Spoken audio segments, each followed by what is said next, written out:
guys, happy Saturday.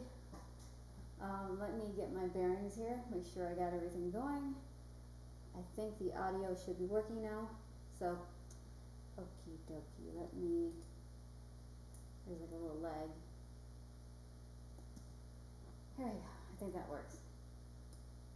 Hi guys, thanks for joining me on our regular Saturday show. My heart's beating really fast right now for some reason, so I think I might need to get a quick drink of water. So, I'll be right back.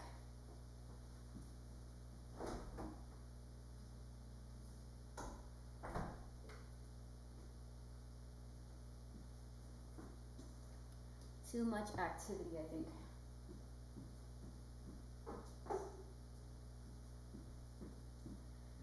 Okay, so here we are. Alright guys, I'm so excited.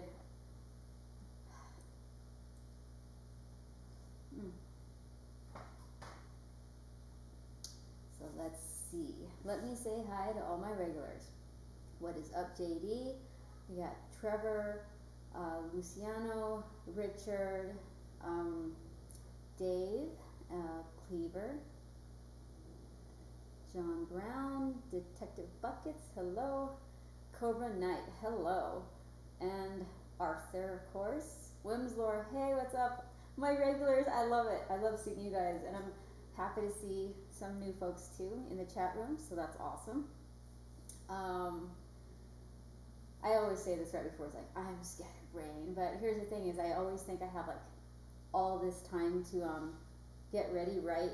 You know, like an hour or two is good enough, but it turns out that's not always the case, because I'm like busy trying to finalize everything for the Kickstarter, so I'm going in there and editing a bunch of, just making sure everything is okay, and like Frank and I are like working on making sure everything is streamlined, Frank from Afton Comics, of course, and they're also doing their own Kickstarter, you know, Echoes Volume 2, and it's doing so well right now, so I'm crossing my fingers that I even do like 10% of what they're doing, because that means that I could get this book out one after another, and I'm so excited. And so this is like such a big deal to me, especially because you guys, some of you've known that I've had this idea for like 20-25 years, and so we'll see where it goes, but I think we're, you know, we're on pace. So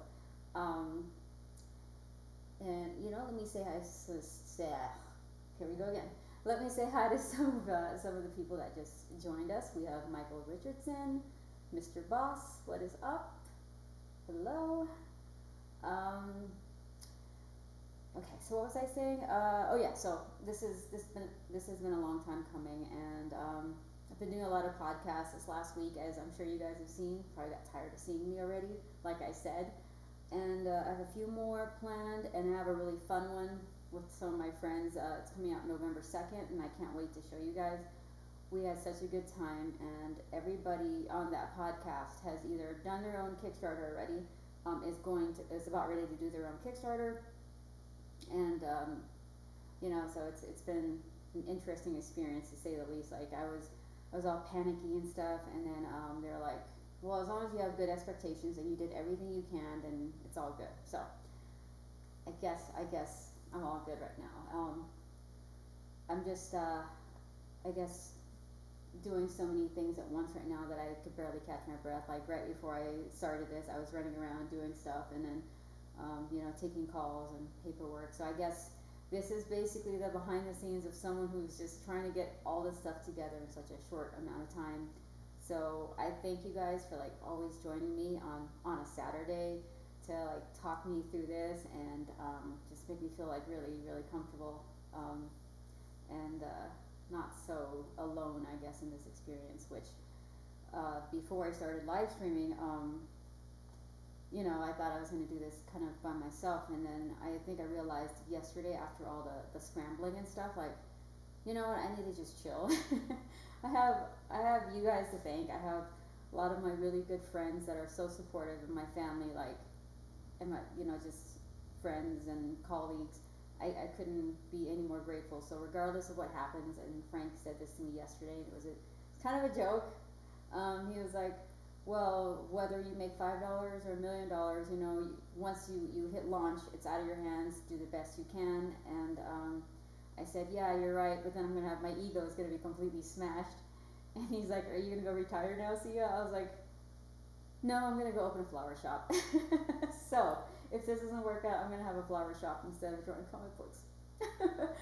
Anyways. Oh, does it? Is it? 1 second. Let me see what's going on here.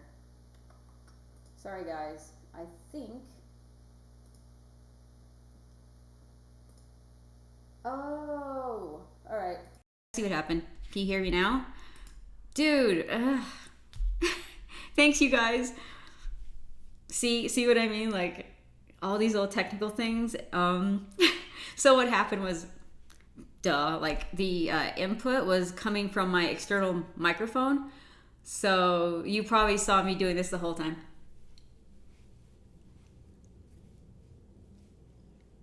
Like pantomime, and you couldn't even hear me. So, oh, here we go. Flower shop will never be. Maybe, you guys, maybe that's what we're gonna do. Flowers. It was either flowers or I don't know. I can't not draw comic books. That's the problem. Aw, thank you so much, Wemslor. You guys are so awesome. Well, by the way, I just noticed this printout was kind of crooked. So, well, whoever wants this piece, if we sell it or something, or maybe a giveaway, it's not going to be straight, which might make it more special, right? Hoverboard shop. Oh my. Wait, you can't see anything. I can't ever see anything. Oh. I'm sorry. I should probably go back and read your guys' comments outside of the bad audio.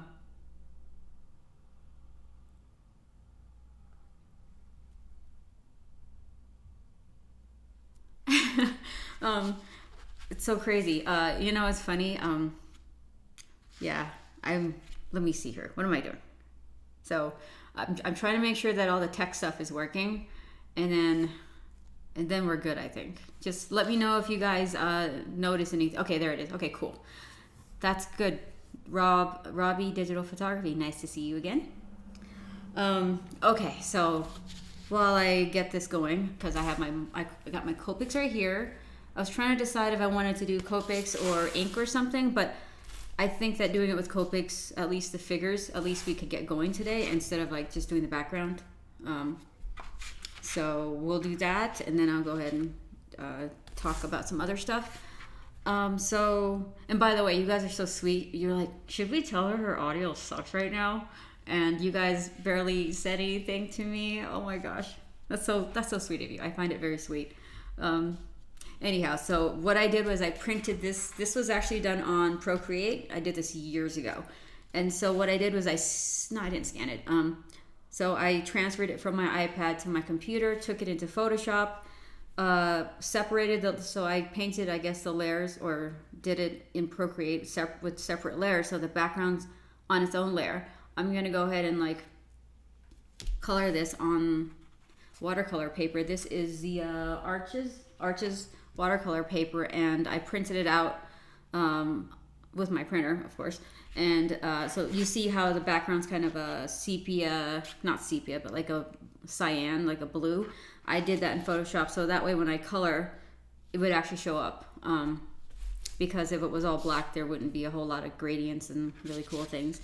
I did the same with this piece, but this one I actually penciled and inked on paper, scanned it, and I reprinted it out on the Arches watercolor paper just to see how it would turn out when I color it. So if I colored this one, I think I'd kind of want to do this in watercolor instead. So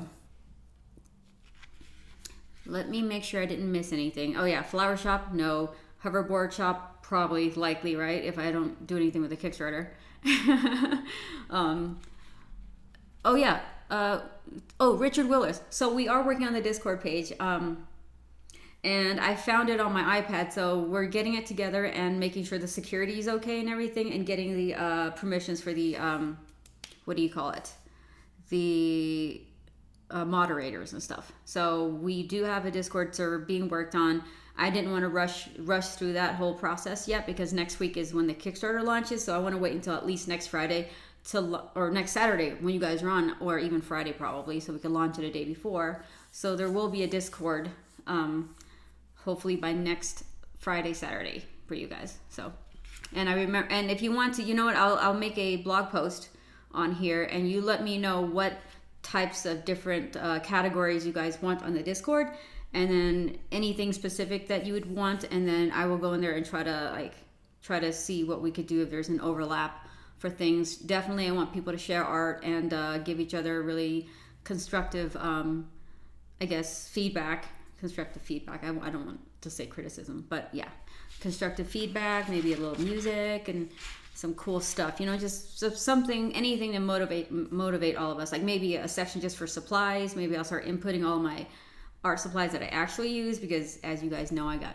far too many. So anyways, let me go ahead and finish reading a few of your comments, and then what I'm going to do is ask you guys to vote. Okay, so between these two, which one you want to see me coloring? Do you want Aya on the motorcycle? So this is 1, and then this one will be 2. So if you want me to color this one, just put a 1, and then this one would be a 2, and then I will figure out which one has the most, and then I'll color depending on what you guys decide.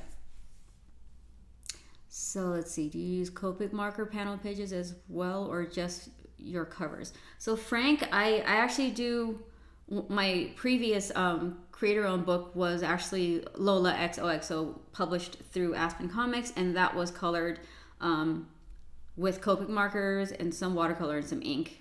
It was mostly Copics, but this time around, I think my covers are going to be a mix of Clip Studio paints and some traditional stuff. There is one cover B, I think, is done with inks. So just before I forget, let's see. Can you guys please, oh, never mind, let me see. I see, okay, here we go. I'm going to start counting. So we got 1 and 2. Cobra, I wish I was that fast. If I was that fast, we would have everything done already. Never too many art supplies. I don't know. Sometimes when you have to move, it's too many art supplies. Thank you so much, Dami. Appreciate it. Okay, so we got 1, 1, 1, 1, 1, 1. Good. So 1, 2, 3, 4, 5.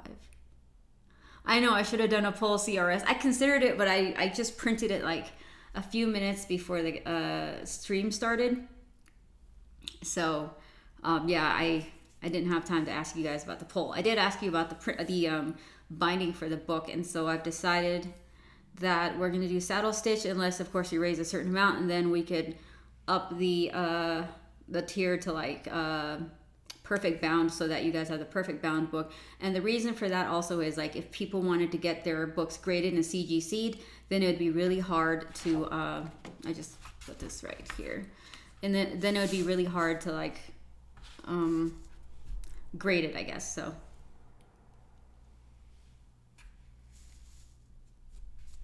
oh, thank you so much, Phantom Feedback. I appreciate that. Michael Turner was my idol, so no surprise there. Colored ink compared to Copic markers. So Frank asked, how do I like colored ink compared to Copic markers? I love colored ink. The only problem is I'd have to keep mixing colors, and so it's kind of time consuming. So I think I wore my glove today, maybe.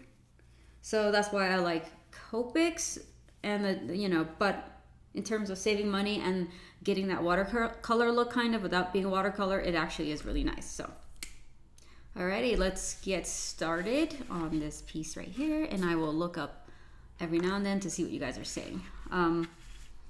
I also pinned up the wowza, this is super dry all of a sudden. Okay, that's not gonna work. Anyways, I pinned up the this is dry too, what the heck.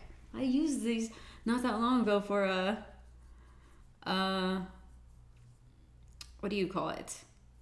I used it for commissions like a few days ago, so I don't know why it's so dry. So I'm gonna be going back and forth between, maybe I'll just do this. Just see, this is my bin of like refills, you guys. Let me see if I can show you really quick. This is what I mean by sometimes too many art supplies. So these are markers that I don't have refills for. So there's like a bag of these right here, kind of. And let's see here. And then there's a bunch of these. So these are all my refills. And I have doubles of some of these because I use them so much. Anyways, so yeah, let's try to find a spot for it right here. So Richard, what time is the Kickstarter on Tuesday? I want to know from you guys because we're going to be live streaming on Tuesday and we're going to do it live. So you're going to see me crying regardless of whether we do well or not.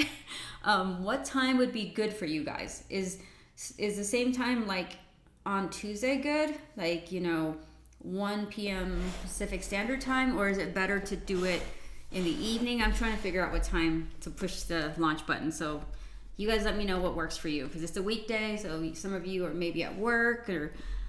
Okay, so this time is good? Same time, perfect. Yeah, that way you don't have to readjust and you could call in sick. I'm just joking. Okay, so let's shoot for 1 o'clock on...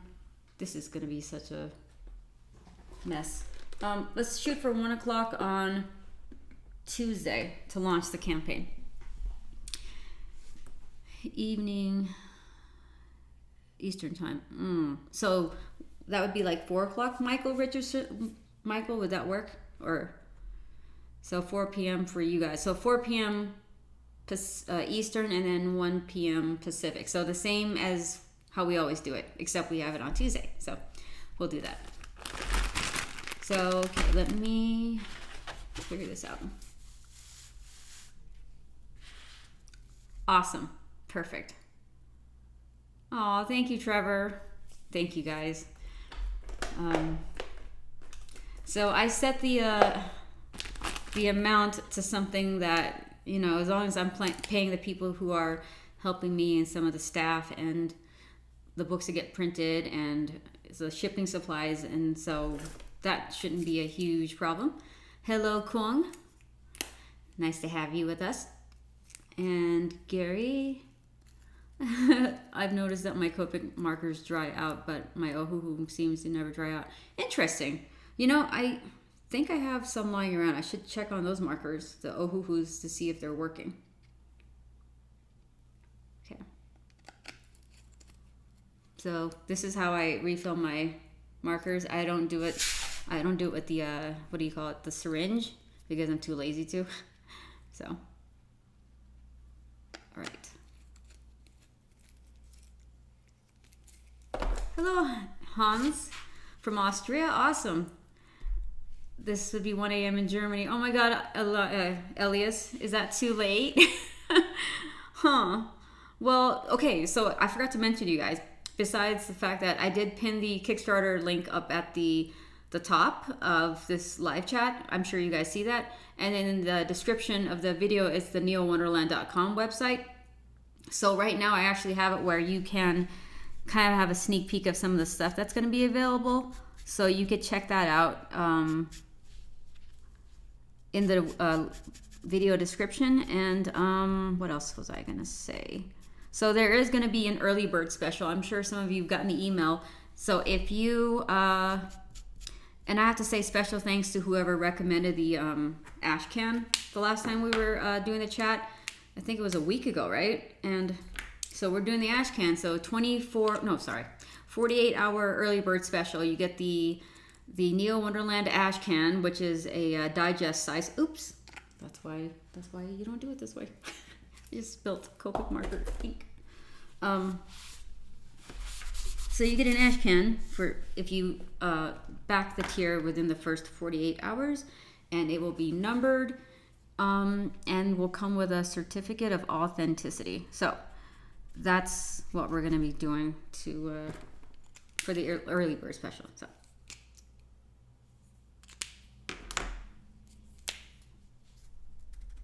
you're going to watch me fumble around with these things. So hello, Aaron James from England. Nice to have you. And we have at Devastator Omega. Interesting. 1 p.m. Pacific. isn't 1 a.m. in Germany. You guys are 9 hours different, not 12, right? 1 p.m. Pacific isn't 1 a.m. in Germany. I honestly, Wimslore, I should probably find out unless somebody could look for me really quick. I could check the time thing on the cell phone and see what it says. I guess that explains why a couple of my biggest supporters in Germany are never on my stream. Is because of the hours. It's so different there. And there's gonna be what else is there? We're gonna have sketch covers. So I told you guys I love sketch covers. So there's gonna be sketch covers available, but there's only gonna be, I think that's 12 slots for character bust, and it's full color or black and white. And then there's 8, I think, 3/4, like, half body commissions available, slots. And it doesn't have to be Neo Wonderland characters, but ideally it'd be nice if it was, just so it's easier for me to draw. At least some kind of overlap where it's Neo Wonderland characters with maybe some kind of a Deadpool type thing going. It's 10 p.m. in Germany. Oh, okay. Thanks, Arthur. Awesome. Good day to you all. Thank you, Michael White, for stopping by. Usually a short sneak peek of a comic, basically a sample that used to get handed out. Oh, did someone ask what a ash can was? I guess I should have clarified. Thank you for saying that.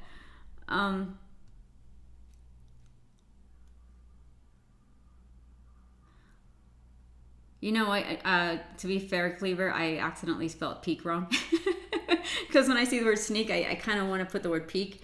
So I should probably go back and look at all my websites and stuff to make sure I spelled it right, because I corrected myself a couple of times. I know, Wimslore, all the time zones are so confusing. Hello, Rob Studios. At this point, I'm like, you know what? If it doesn't auto-correct me, what am I supposed to do? I'm a writer, not a spell checker. I'm just joking. Okay, here we go. We're getting somewhere, you guys. We started. Because I want to add a lot of color, and her outfit's kind of like black and white, so I want it to be, I want the light around her to reflect back onto her outfit. So I think I'm going to maybe make the base tone kind of like a warm gray, or maybe cool gray, and then go back in there and add bouncing colors off of her. Or we could go with frost blue. But you know what? Let's get through the skin first, and then we'll do this other stuff. Just because I want to get kind of further ahead.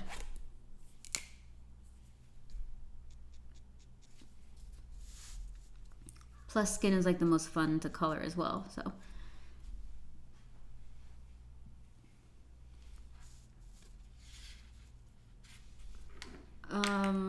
So where are we at here? Hello, Alexander Raphael. And will you be selling original pages in the future?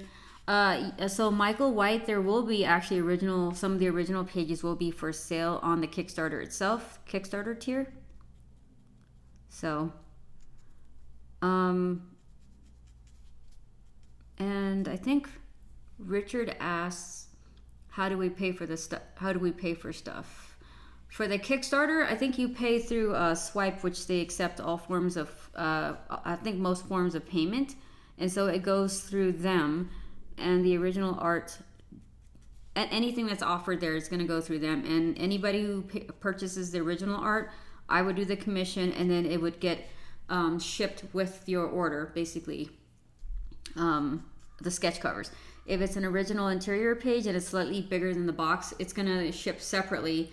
So the art will come separately from the books itself, from what I can tell. I'll talk to my art rep to make sure, but I'm pretty sure that's how it's going to be. Because some of the covers will be up for sale, and a few of the main pages that you guys have kind of seen already. So, oh, Rob Studios, I would love to go to Brazil. I'd have to talk to a few people to see how I could arrange something like that.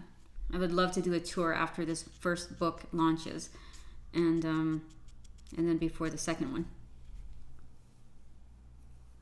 Michael Richardson. I'm not reading Skinbreaker, but trust me, me and my friends were talking about it, and we're like drooling over Finch's art. And of course, I'm sure it's really good. And so I'm gonna have to, like, when I get a break, try to catch up on that book. Let me turn this down a little bit so you guys can see what I'm doing. Perfect.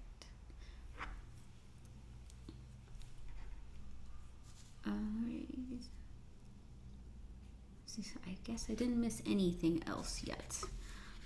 So I think if you guys go to the official website, you'll also see some of the pages from the sketchbook that we're gonna have as well. There is one tier that's gonna come with the cover A, the black and white edition, and then the sketchbook edition of the comic book, because I figured you guys would want just one tier where it just had all the basic artistic stuff, I guess.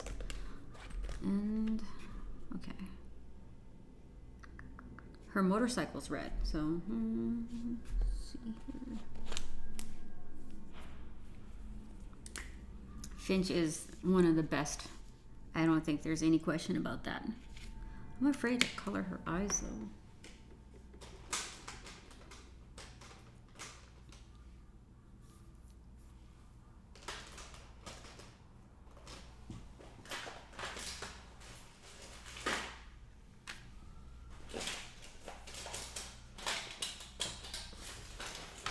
I wish I could show you how messy my desk is right now. There's so much stuff. Let's see here. One second, I gotta let John in.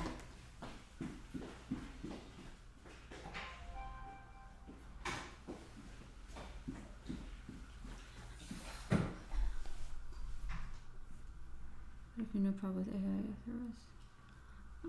If there would be no critics about their original the art, sad times. I'm sorry, I must have missed a few statements. How do you draw your wheel eclipses? Oh, okay, so ellipses, not eclipses, sorry. Richard, yes, it takes Visa, and most major, like MasterCard and stuff like that. How do you draw wheel ellipses?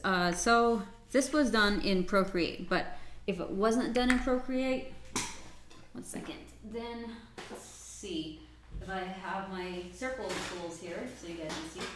So this is what you would normally use if you were to do it, you know, on paper. So these, I got so many. So they aren't very, okay, so here's the issue, right? Do you see how big this ellipse is? Unless you have a really big ellipse tool, it's really hard to get that size ellipse. You kind of almost have to do it by hand in a way. So, let's see. And we have this tool right here. So this is another tool you could use to kind of get you going, but I usually do it by hand, basically.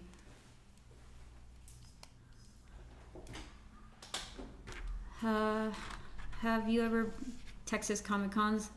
I want to go to Texas this time around, actually. I didn't get a chance to when I was drawing Fathom and stuff, so. One second, my camera just died. Give me 2 seconds. There we go. That works.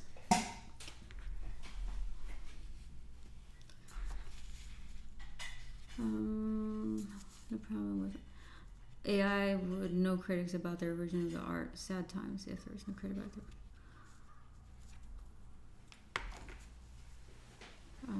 I must have 50 templates. Dallas Comic Con is huge. Should go one day. You know what? I would love to go to Dallas. I would love to go to San Antonio as well. You know, the Riverwalk would be amazing, right? Oh, thank you so much, Matt. Yeah, when I was coming up with concepts for this book, I was like, I really wanted it to be dynamic. So this was one of the first pieces I attempted, besides the one where the two brothers are jumping off the roof and they were upside down. So I was just experimenting with this book to see if I could make it as dynamic as possible compared to some of my other stuff. So.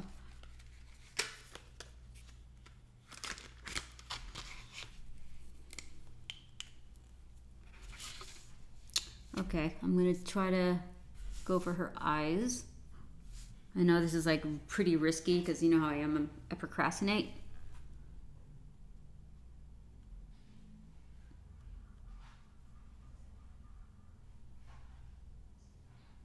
And for good reason. Okay, it's gonna look kind of funny now.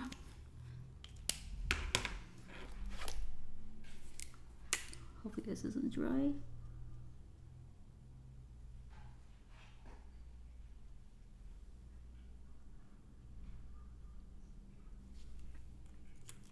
Oh, it smells really strong, this one.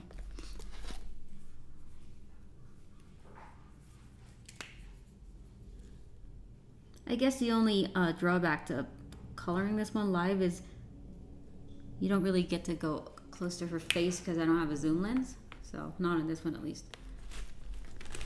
Oops.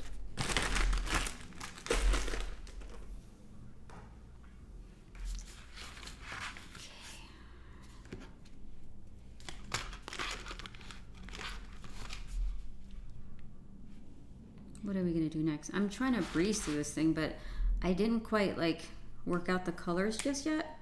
And I'm hoping this is not.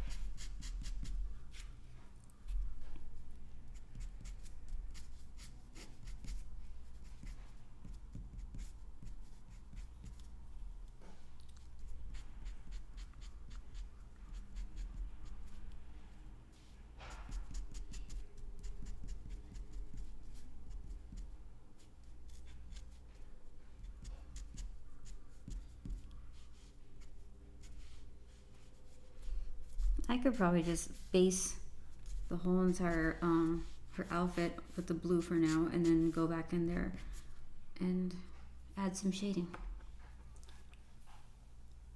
Devastator, have you sold any of your original art on sites like eBay, etc.?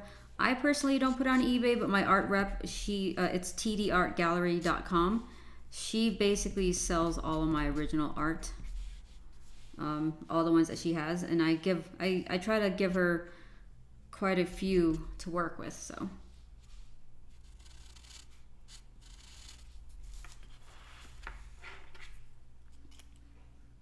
So Jason, the bike is gonna be red. I thought, you know, to contrast with everything. And so I did a podcast with my friend a few days ago, and it's gonna launch on Monday, I think. And he showed me a drawing I did from back when we were going to college, and this was like over 20 years ago. And it had the girl on the motorcycle, and I completely forgot I created this character. So I was shocked to see her, and I was like, well, it's going to either be a red car or it's going to be a red motorcycle because it's so Akira, I guess. Then I could have fun coloring it because everything is going to be so dark in this comic book, except for the neon lights, of course. That because the characters, they dress in black or really muted tones, so the motorcycle is going to stand out. David Santos, thank you. What did I miss? I think I'm good. Okay.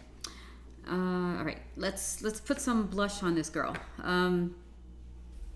So you guys, I didn't buy my Bob Ross costume yet for Halloween, and I'm paranoid that I'm gonna go to the store to try to buy it, and it's gonna be sold out or not available. So I should probably order it off of Amazon. So.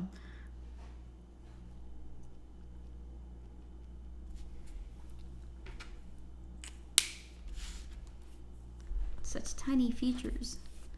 And the thing with coloring on watercolor paper with marker, it absorbs it so much that it's a lot more like the colors are really saturated and dark once you put it down. So I'm trying to be really careful about not putting the wrong colors on our face, because then it's gonna look funny.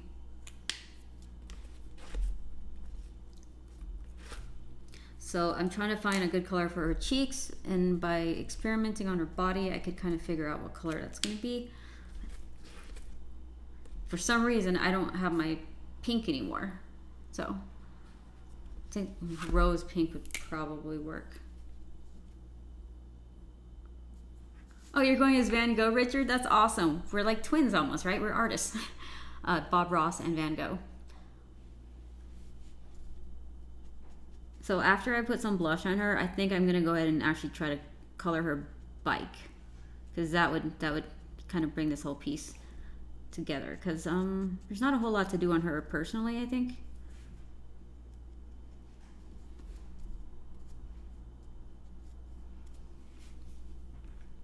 Yeah, that's good enough. I'm not touching it. You know me, I like to noodle. Maybe a little bit more right here. Okay. Let's go in for the bike. So I got different options for red, and this is, so quick story about red and blue, especially in markers, in terms of markers. So these are my options for red. 1 second, let me see if I could focus so you guys could see. Okay, so these are the reds I have. And I see something about Van Gogh's ears, so I'm just kind of like, how committed are you, Richard? Don't be committed at all to being Van Gogh. I don't think that's a good idea.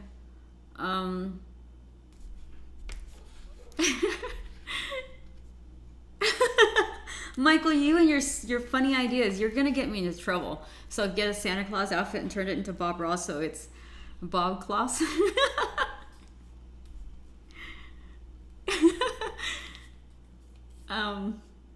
Anyway, so those are the reds I have, and the thing with red is if you don't pick the right, let's just see, right gradation of them, it's gonna look really bad and kind of splotchy. So I have to decide carefully if I want strong red or lipstick red, or do I want like a pinkish red.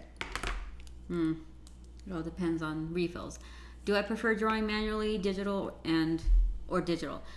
David, I prefer manual because I love the feel of paper, and then being able to see the piece that you do like in person as is.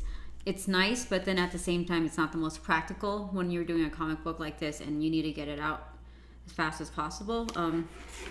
So I'm coloring this one digitally, but if I had it my way and I had time, I would do everything basically by hand. However, digital does have its advantages because of some of the cool filters you could use, like the glow effect. I love that in Clip Studio Paint. So yeah, it's gonna take more time for me to do it by hand, but I would love to do it by hand. Everybody's focused on the Van Gogh ear right now for a costume. Please don't do it, Richard. I mean, I'm sure there's a way for you to make it look like, you know, maybe you paint it and it looks like part of it's missing. I'm gonna get into so much trouble. Disclaimer: we did not, we don't want him to cut his ear off. So, yeah, like the Akira bike, actually. I actually brought my Akira manga, so I have it now. Okay, so let's see. I think the most important thing is having a refill.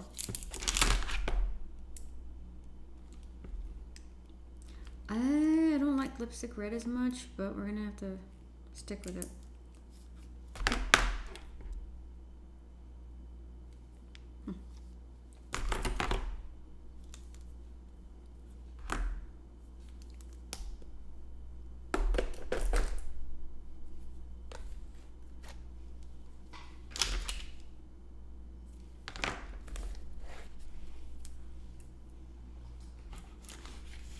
Hello, Masud.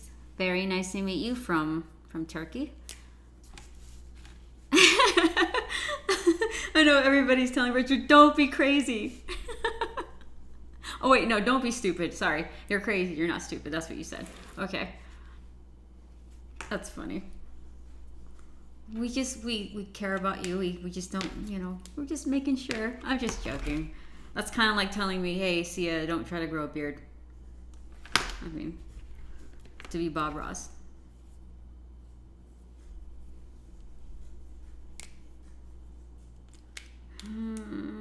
See, here's the thing is, I need like an in-between color. I don't want to go straight to just this red unless I just go for it, I guess. Let me go get a Kira. I don't think it's going to matter, but yeah.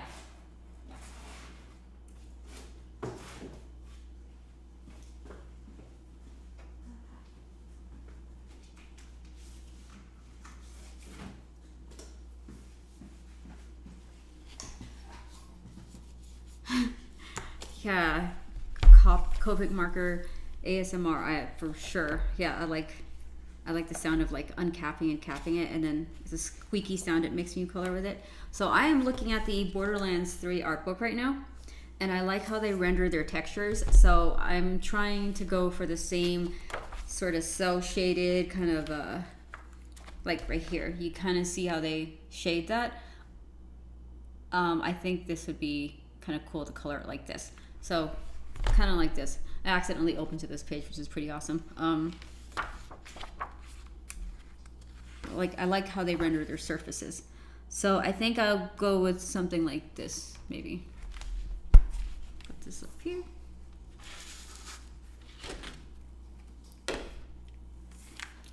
Yes, this art book is amazing. I'm sure you guys have seen the game, but like, we've got a lot of really cool designs in here. It's a really good, quick way to make sure that you have like aesthetically the same type of genre.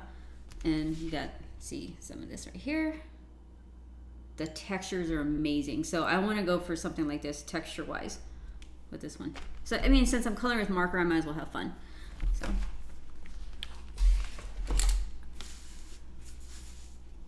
maybe we'll bring it down a little bit more. There we go.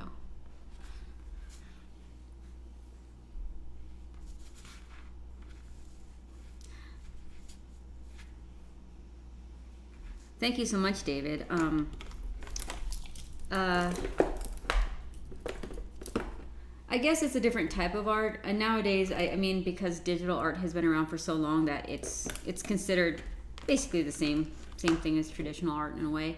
And the only thing I think people are having issues with is like AI art and stuff like that. So, and not crediting people who came up with those ideas with doing it or creating it. Sorry, I'm trying to do 100 things at once in my head. Okay, so I'm using prawn right now, which isn't the red, and then I'm using the chisel side. So, whoa, I'm gonna start losing stuff. I'm using the chisel side so that you get kind of like a hard surface. And the fact that I printed this out on watercolor paper, you see how it sticks. Now, if I would have known I was going to do all markers with this one, I think I would have probably preferred printing this out on like a bristle board instead of the Archer's watercolor paper, which looks amazing, but it sucks up so much ink that you use up more ink, which I don't know if that's good.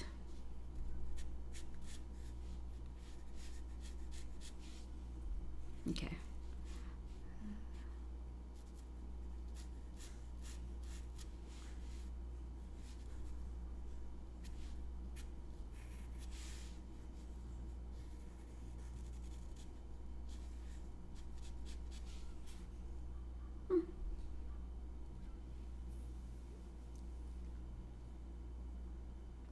Oh, thanks, Michael. That's a great idea. You're so good at coming up with these ideas and names and jokes. Hey, Gencom, what's up? Thank you so much. I see you around online sometimes. Your screen name. That's awesome. Thank you for joining us.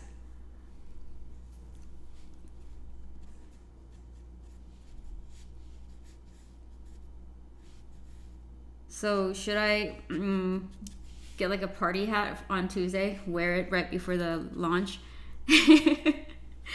And regardless of what we do after the first hour, we should just cheer and clap and have champagne, you guys. Because I don't know if you realize this. I mean, granted, I was kind of freaking out over it, but the fact that this book is even going to see the light of day is just it's a miracle. So to me, it's worth celebrating at this point, even though for a while I was like, I don't know if I want to do this and if anybody's going to want to see it, but here we are. And if we do well, I could also do my dragon book. But yeah, we're going to keep going with this concept. I have a few volumes planned at least, and once you build a world and you don't close off the story, you could keep coming back to it. So that's what I'm planning.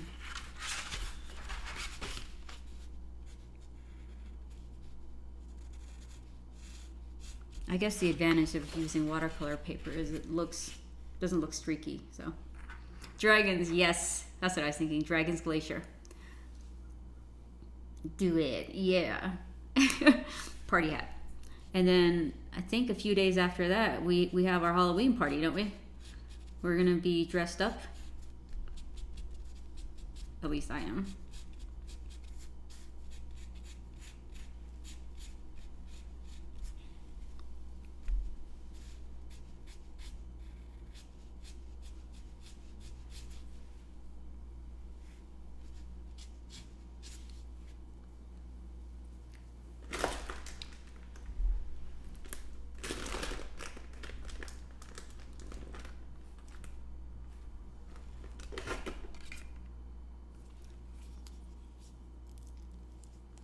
Oh yeah, Gary, I'm the same way, but I think I discovered a while ago that using it to do hard surfaces is actually ideal, and then yeah, it covers up a lot of space.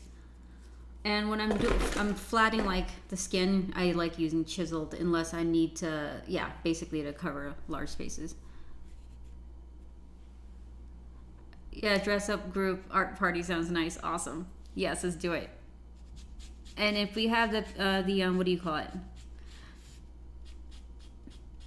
I think for the Discord, we obviously we have to be careful of our own personal privacy. So you guys show what you feel comfortable showing online, but just for your own security, I just want to make sure you guys are your privacy is protected. So. And that also goes with the Kickstarter as well. So, because I think I mentioned, oh, it'd be kind of cool if you guys told me what your screen name was online, so I could write you little notes in the books for the thank you page. But I'm thinking maybe just for privacy that maybe I can't do that. So we'll see.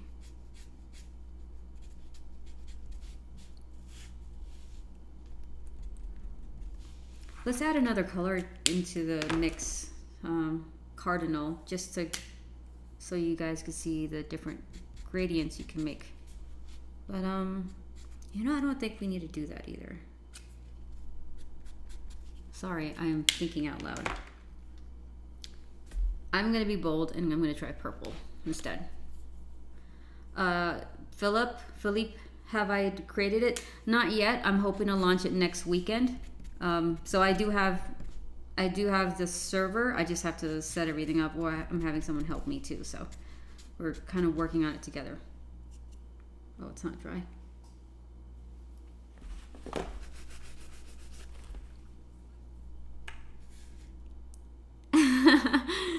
Michael, you're gonna be a cat.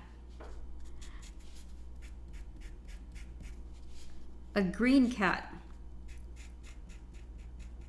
Interesting.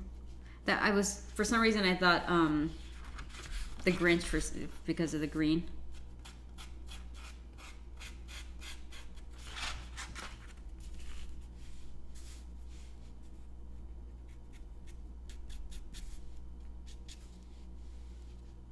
So it's not going to stay the purple, like the lavender or magenta that I'm using. I'm just going to use this so I could overlay the orange. Thank you so much, Shonen.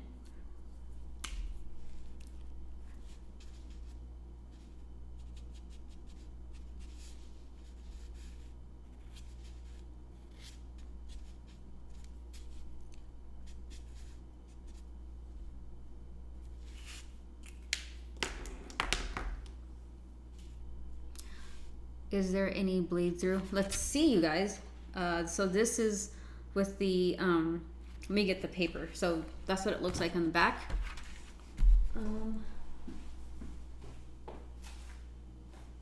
So this is the paper I printed it on. It's a 9x12 arches. Yep. That way you guys get the specs if you ever want to do this yourself.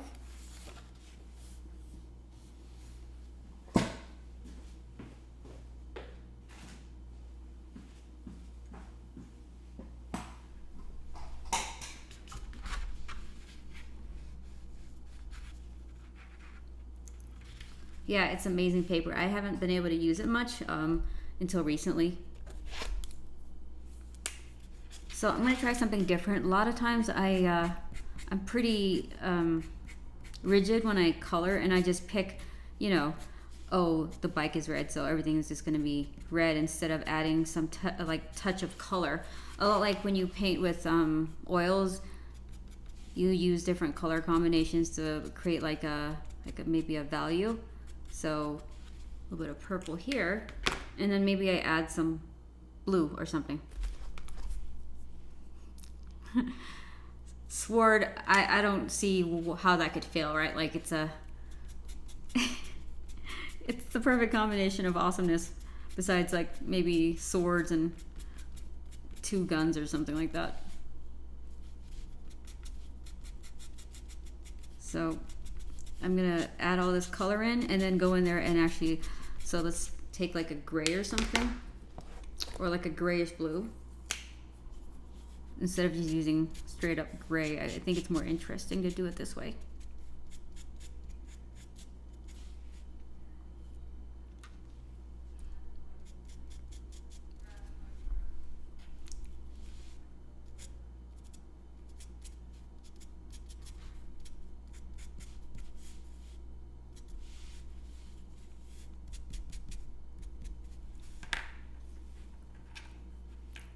Hey, what's up, Alpha Ghoul? I was gonna say ghoul and then up. Yeah, I don't know. I can't talk today.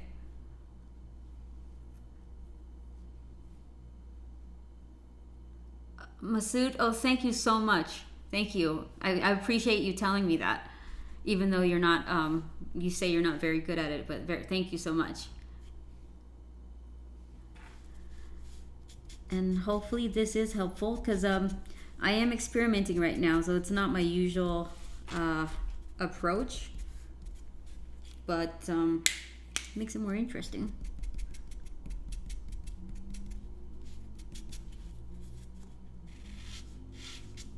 Running out of color.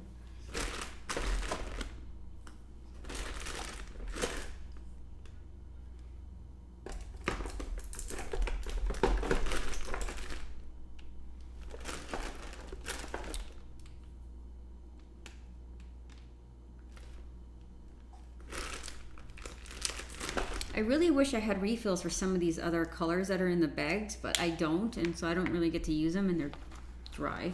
So I'm gonna try smoky blue instead.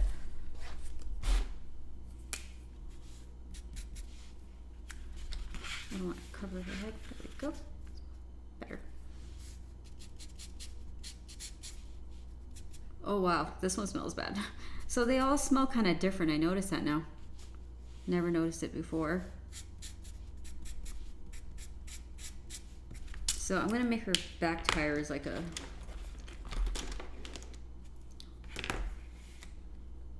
what would be nice? Let's try this first.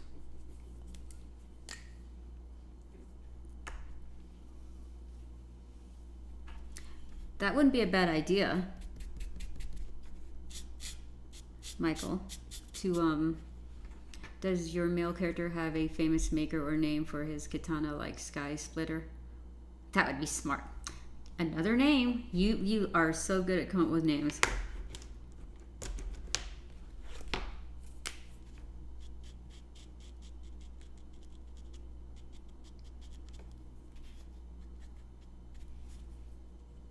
This thing is colorful. Oh well.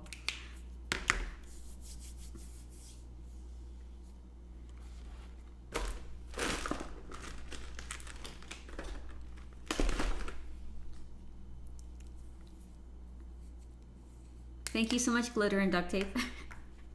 I always have fun saying your name.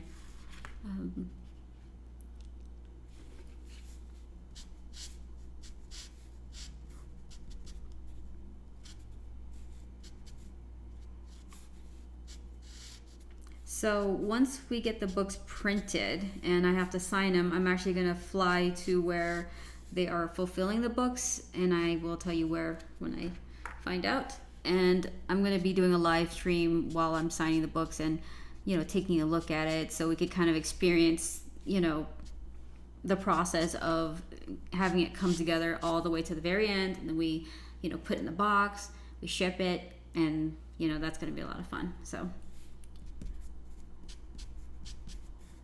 already have that figured out for the most part. Logistically speaking, though, we're trying to figure out shipping, the costs and everything. That's, you know, in different regions, so I'm gonna try to figure all that out today. I mean, kind of lock that down. So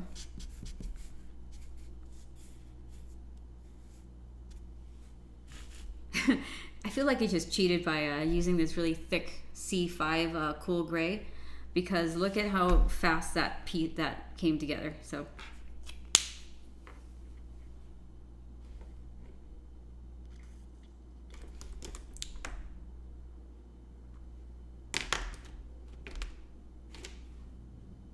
maybe we'll do blue.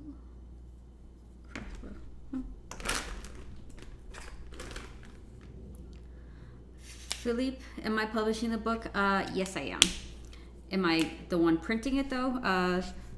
I am going through Aspen Comics printer, who they've worked with for a long time, so they know exactly how to do it. And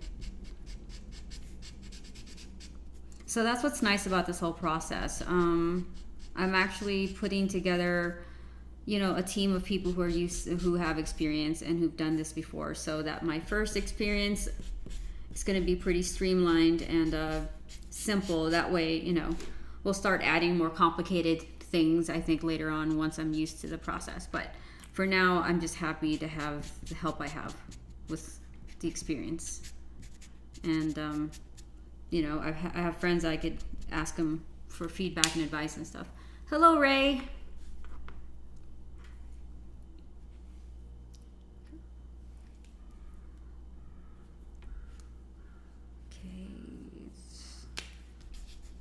This going right. There's so many markers to my side that I could barely move anything.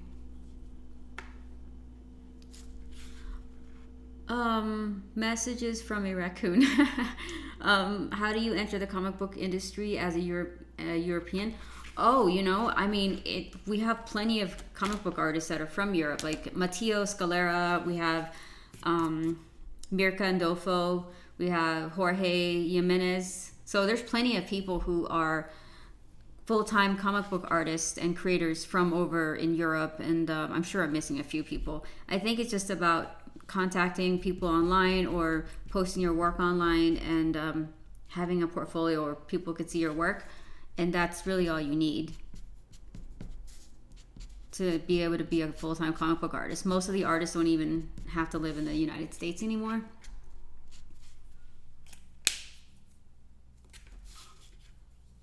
I'm gonna leave this light because I might.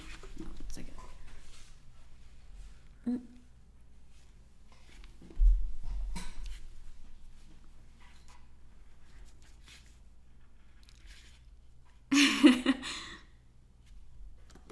Oh, thank you so much, Michael. I appreciate that. Success for me means we could print this and then we could pay the staff and ship the books out with no problems. I think that would be considered a success.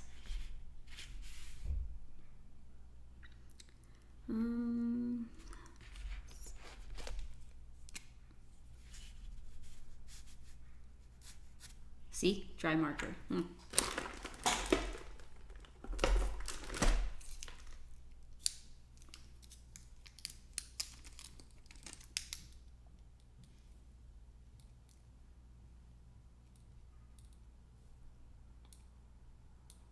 I'm like refilling my ink again.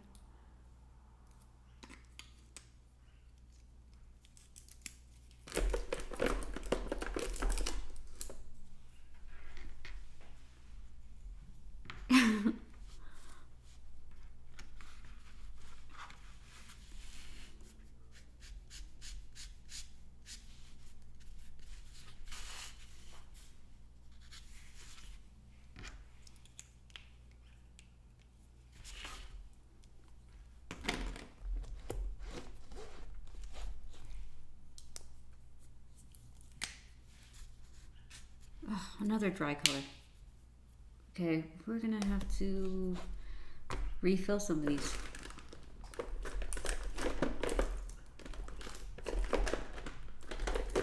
This is how I know it's unusual to, oh my god, there's so many markers. This is my desk right now. There's like, these are just, I didn't put them back. So it's pretty messy. Might as well. So this is how I know that my book is a little unusual to color, because all the commissions I've been doing, I haven't had to pull any of these dry colors out to use. So it's kind of fun.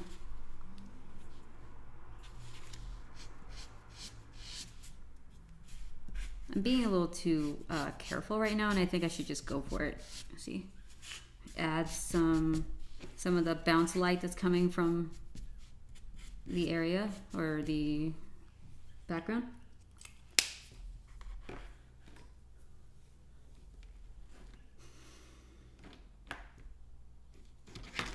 Hot pink. Let's do that. I might regret this. See? No, it's okay.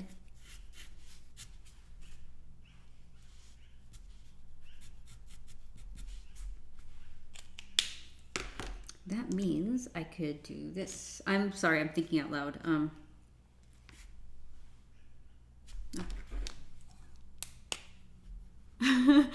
You know what, Rob? I was always curious, like, if I had to count, if I had to like add up how much all these markers cost, I wonder how much they would be. And that's not including all the markers I had to give away when I was in Europe because I couldn't bring it back with me, like the refills. So if you count those, I mean, I don't even know. I'm pretty sure it's probably 3,000 or a little bit more. It's crazy.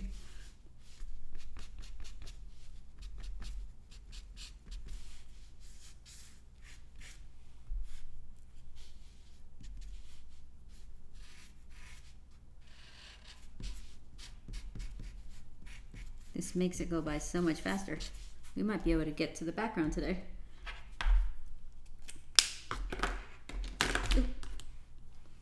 I know, it's funny, like you just the marker's doing all the work for me and the paper.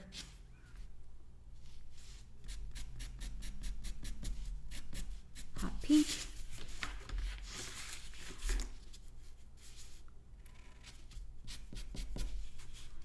You know what, if I'm being honest, the ASMR that I'm getting from the markers touching the watercolor paper, it sounds so nice that I should probably shut up so you guys could hear it. It's satisfying.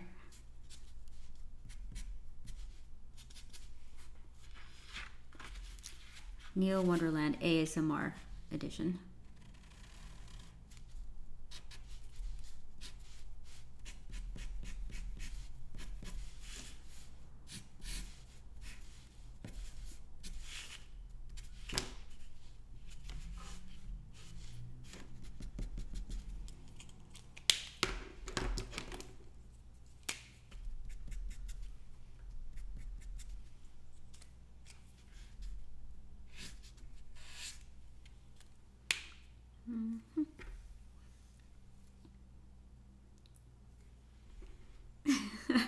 You're getting sleepy? Whim's lore. Well, you can't sleep if you're coloring. I'm just joking.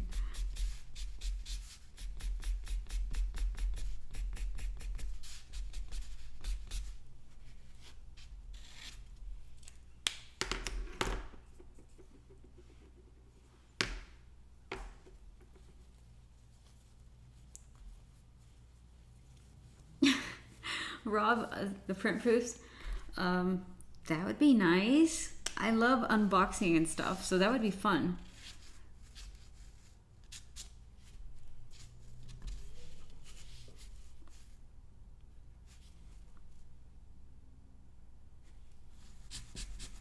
Everything is going to be pink.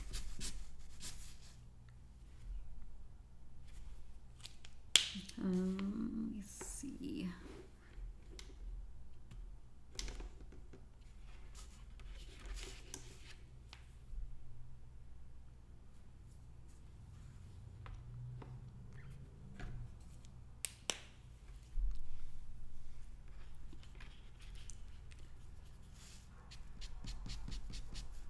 yeah, if you guys want to have your own ASMR going while I do this, you could, you know, pull out a piece of paper if you have markers and start just coloring.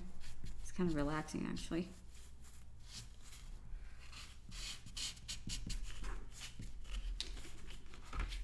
Okay.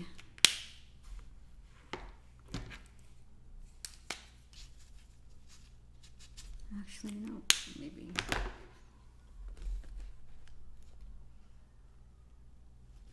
Let's go with this.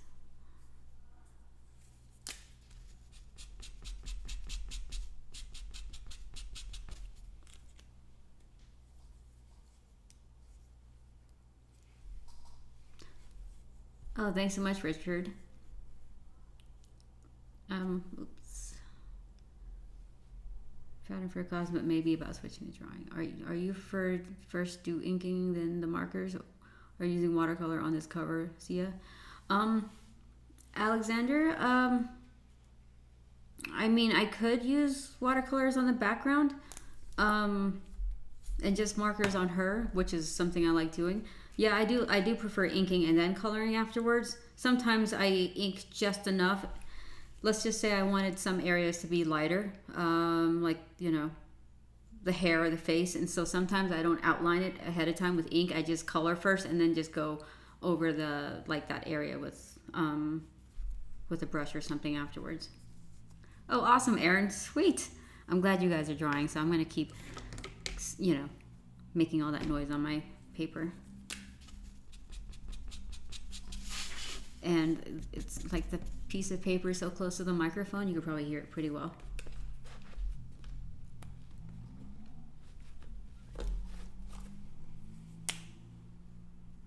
Try another dry marker.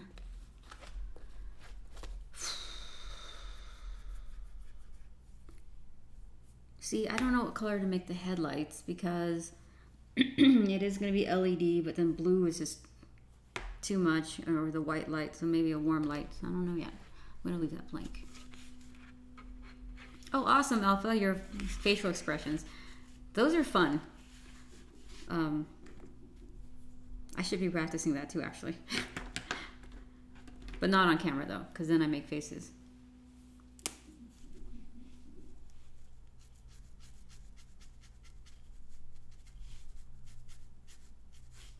That straw red looks pretty nice.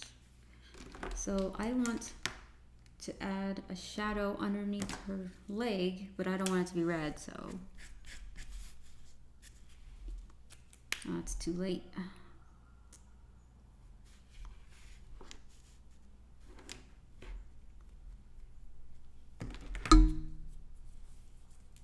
I'm tempted to use ink instead of marker for this stage right here. So, oh, Michael, that's so sweet. Are you going to leave a white background? I mean, I could, but I think I'll color it. Yeah, just because it'd be fun to color the neon lights with marker. I think that would be kind of fun, or ink. So I don't know. What do you guys think? Because I got a ways to go with her, but I do want to get to the background. So I could break out my ink so you guys could see me doing that as well, but then she's not going to be done. So, and that might take a little bit of time for me to reset my station right now. So.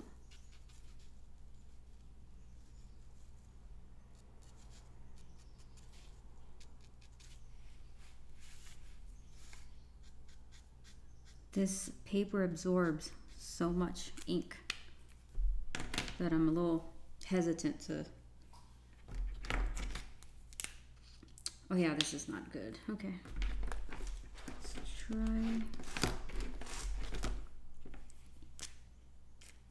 I'm trying to find a nice little shadow color. Maybe let's try Prune, which is BV02. It's like a purple, light purple. Michael, do I use color pencils? Sometimes I do. I should probably use them more. I just forget to sometimes. Just to outline some stuff and refine some of the lines. My preference though is if I needed to outline anything, I like using these right here, the Prismacolors. These are nice.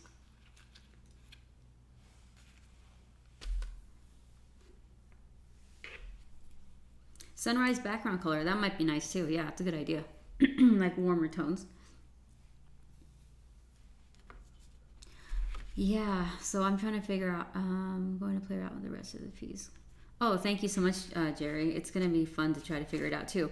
And the tricky thing about coloring neon signs is, as you guys know, there's so many different colors. So I have to like pick a predominant color and then have some accent colors, or else you could get pretty overwhelming. In fact, let me go ahead and do a little bit more of this, and I'll show you guys the book that I showed you a couple streams ago. So for inspiration.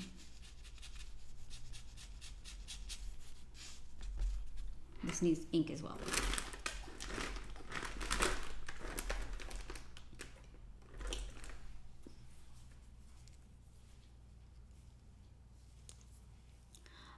David, I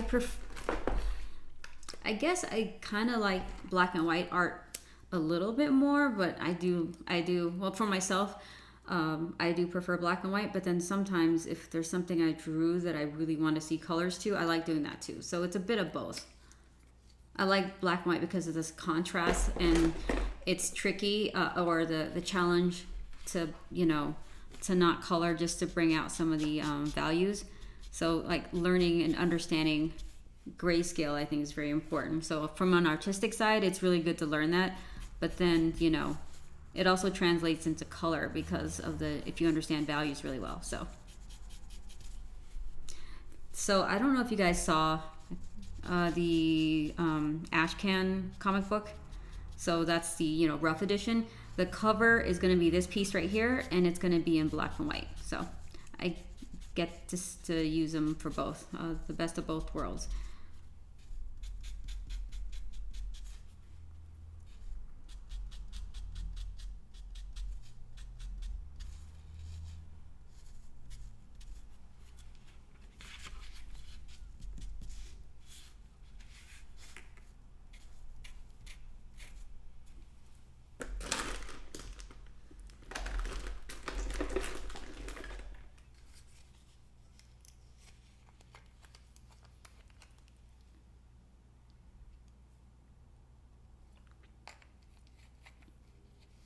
Did you sneeze, Alpha?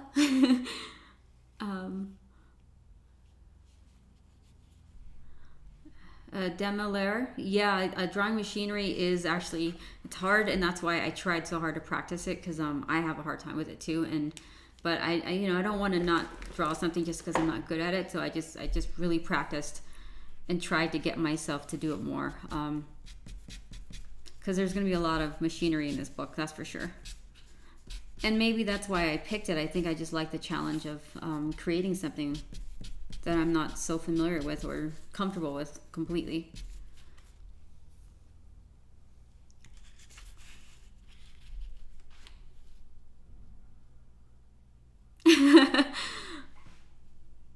Oh, Rob, you're funny. I mean, a lot of it is experimenting too, kind of like, because like I said, it's easy to just stay within the lines and understanding of colors and color theory, that I was like, I just want to experiment and see if I can't come up with some really cool undercolor, underpainting kind of.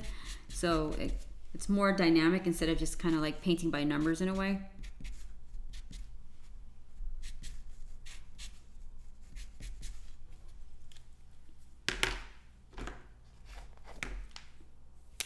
Oh, this one's, so you guys don't see this. Most of these colors right here that I'm using, by the way, I did not put them back. They're pretty dry, so I've had to refill a bunch of these already because I haven't used these in a while. But when I'm at a convention and I'm like, you know, drawing and talking and stuff, I forget to put my colors back. So I should probably start sticking these back in before it gets too messy, and then I can't find colors. So maybe I'll read what you guys are saying. Oh, thank you so much, Saya Art. Yeah, tradition is it's just more satisfying to work with it, you know. I'll keep this out.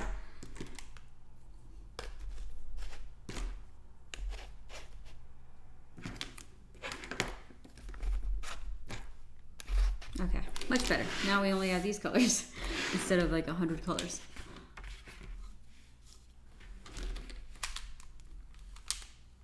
Hello, Bine. Very nice to have you with us from the UK. In values of gray to black looks great in some images. Oh yeah, for sure. I think so. Which mangas do you get inspiration from for your stories? And not Akira. We already know you're obsessed with that one. Ghost in the Shell. How about that? That was a huge inspiration for me. And then Devil May Cry, believe it or not, some of the characters, that was an inspiration for me. I know it's a video game, but the characters were so cool that I just wanted my characters to be like badasses, you know. What else? It's been a while. Initial D, I guess, used to be an inspiration for me because of the whole racing thing.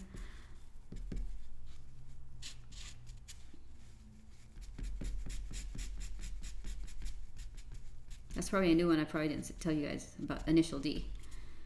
Takumi and the Hush Age of the A86. Yeah.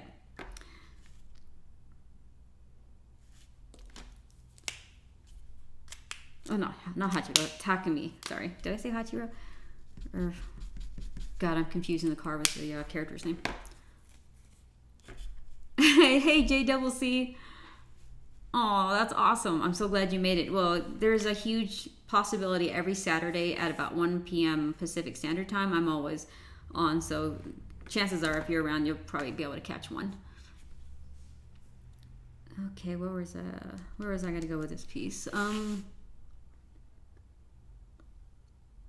yeah, that's right. We were doing a gray, I thought. There we go. Oops.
Will you be going over what things you need to do to the pages before printing and after you're done drawing? I could tell you right now, actually, in case I forget. So, obviously, you erase all the lines that you don't want, like your pencil marks and stuff. And then you take it into, put it in a scanner. And I usually use, like, the Canon Scan app or program, and then that basically scans it at anywhere between 300 to 400 dpi is pretty average, but sometimes I've been asked to scan at like between 450 to 600 dpi's, and then I take it into Photoshop or Clip Studio. And nowadays they have it where you can, as long as you change the contrast and the levels where it's as close to black and white as you want, or gray or grayscale, and then it actually removes the background for you, so it's a transparent layer on top. And Clip Studio has its own little thing too. So that's what I would do if I were to color digitally. But if I'm doing what I'm doing now, all I did was like scan it in, if it was the other piece I think I had with the guys on it. Where is it? Right, here it is. So this piece I scanned in and printed out on watercolor paper. via Photoshop. And this one was done on on Procreate. So all I had to do is like print it out on watercolor paper. So I don't know if there's more specific things you wanted in between that. Oh, thank you so much, Detective Buckets. I actually want to keep it kind of like this, where it's not all red, you know, because it's more interesting this way. But I might go in there and add a little bit more red so that it looks like a red bike and not like a neon colored bike.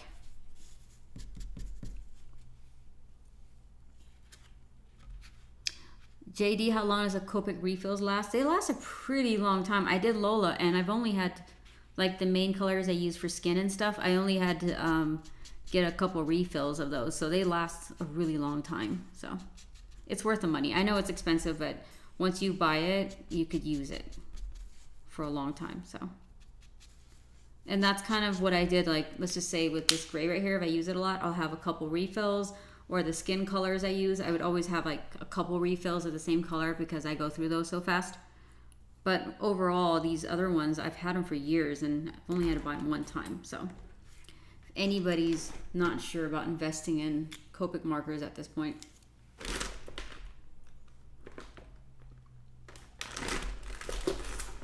Oh, I missed that color. Do we not have that?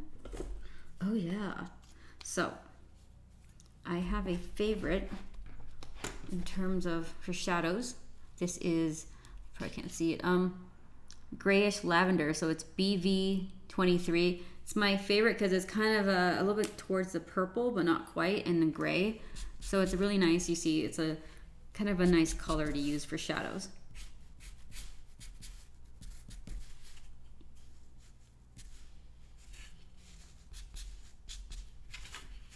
Okay, let's not hesitate and procrastinate on the motorcycle. So I want more red.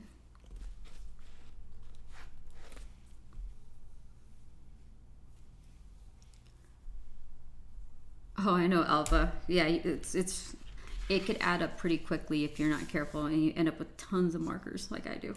No, I don't like that. Okay, so the grain on this paper is I don't know if I want that.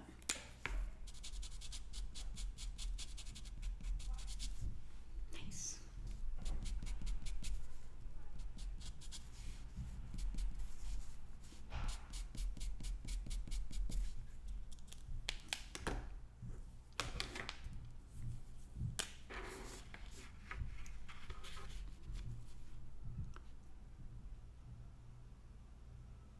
So Ogre Bucks, thank you so much. My inspirations, I get a lot from video games, I feel like, in terms of my inspiration for tech.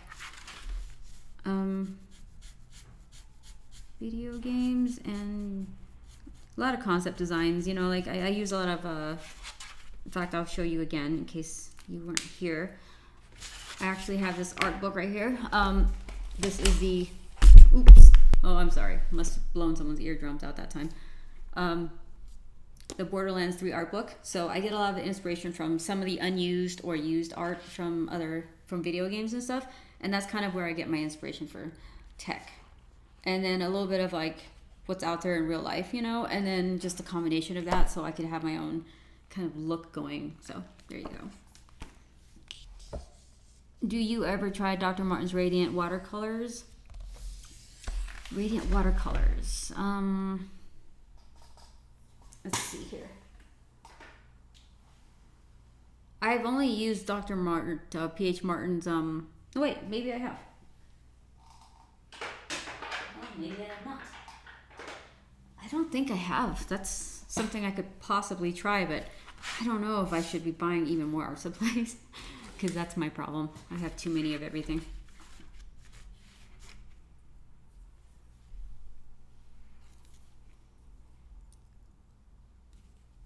So, Mr.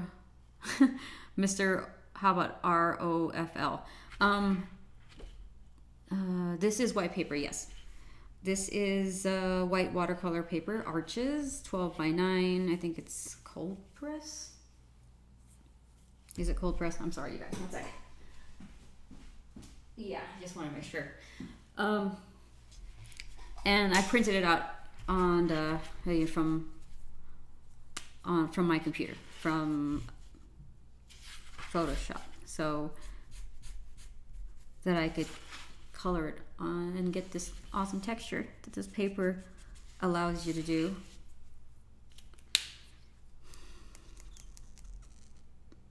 I want like a perfect gradient right here, but I'm afraid that if I add the wrong color, it's just gonna fall apart. So I'm gonna experiment.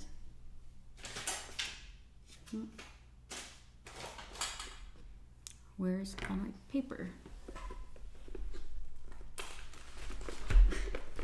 All right.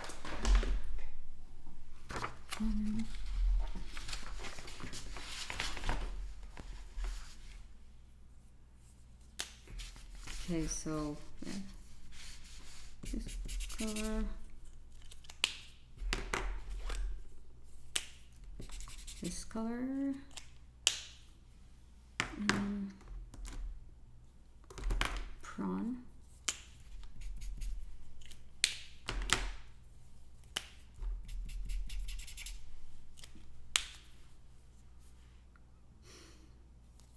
Okay, this isn't gonna work.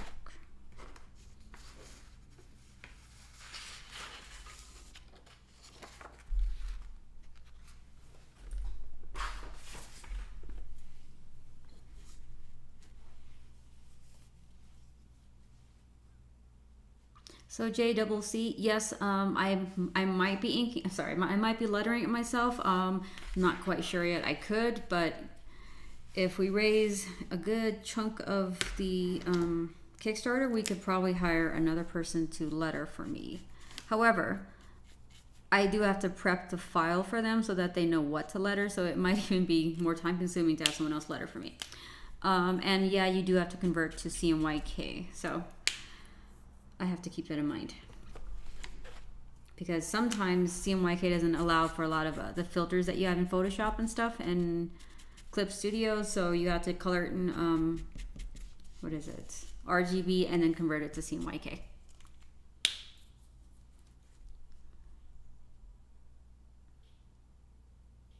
Your Highness, I wonder because it looks very yellow in the video. Oh, does it? Yeah, I guess it kind of does, huh?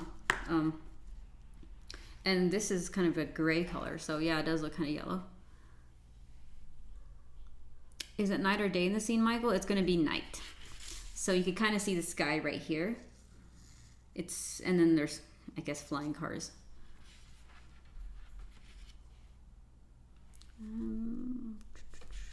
Okay.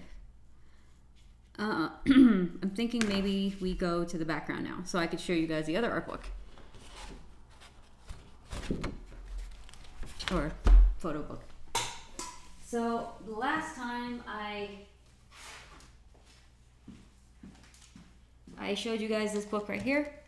See, it has photos by Liam Wong, and it's of Tokyo, and the colors are just amazing. And so this was an inspiration for my color palettes, and I think I want to go with this one for this piece, kind of more of a blue, yellowish tone. Oh, no problem, JCC. But yeah, I think we're gonna go with this color. What do you guys think? Because I have too much of the magenta for my other pages, so I think maybe I'll try something different this time. We could even go with blue, which would be easy, but I think I'll go with this one. So kind of my color palette is more cyan.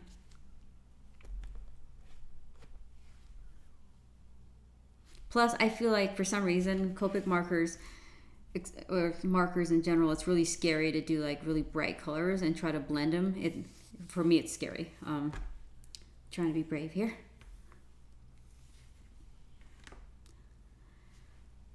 Yeah, because so I think my logic for that color palette being more of like this cyan is just because her motorcycle is red, and so in order for it to stand out, I feel like the background should be a little bit more cyan and then have like hints of like yellow and stuff.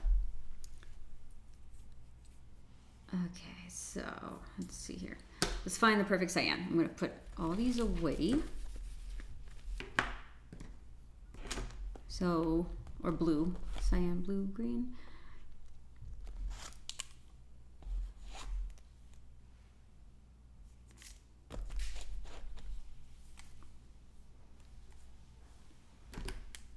I think we're gonna go with these for the, let's see here, do this again. So BG01, B00, and then B05. That will be our base tone for, oh shoot, camera turned off. Okay. Okay.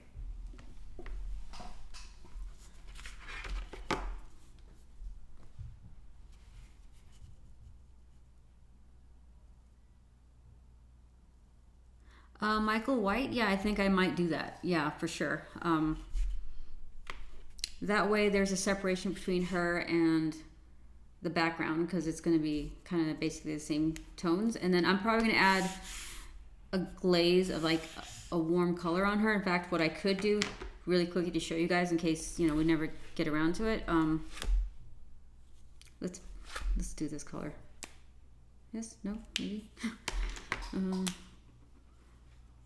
Dry color again.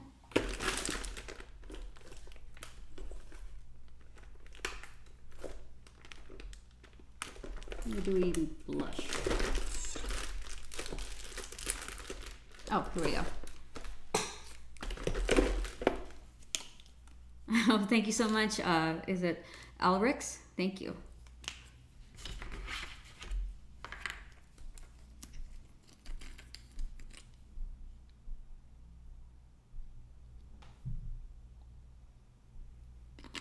I think I'm more excited to color the background at this point, because I'm afraid that if I start coloring her and the background's different, then there's no bounce light and it won't look as good, or it won't look as realistic, I guess.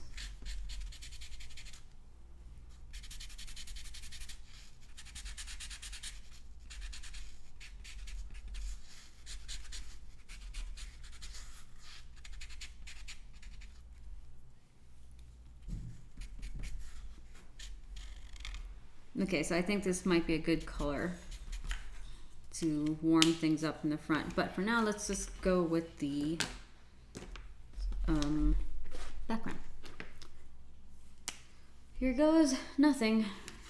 There's no guarantees here. I'm almost tempted, seriously, to just pull my inks out and just color with my inks for the background. That way it separates her from the background. See if we have time. Why not? And then worst case scenario, if I want to go back in there and add marker, I could.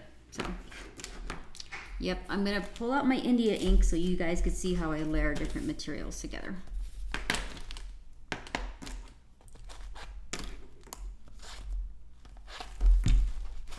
I do this so much, I just think I know what I'm doing, but okay. Putting the markers back.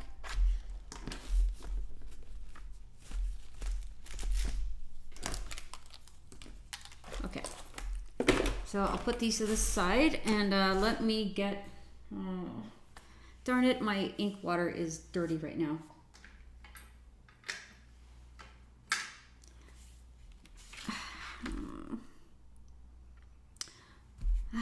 I'm just gonna use markers. Sorry, my ink water is still dirty and I have to rinse out the jar, and that's gonna take too long. So we'll just wing it.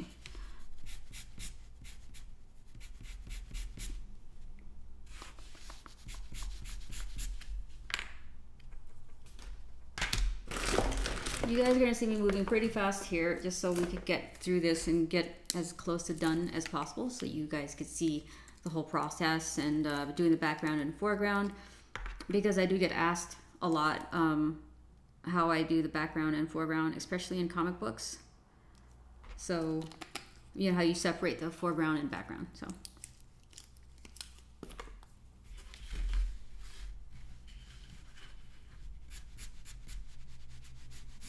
So I could glaze with this blue as the main color, or I could go in and add shadows and stuff and then go back in with the blue, but I feel like doing it like this. Man, that's a strong smell.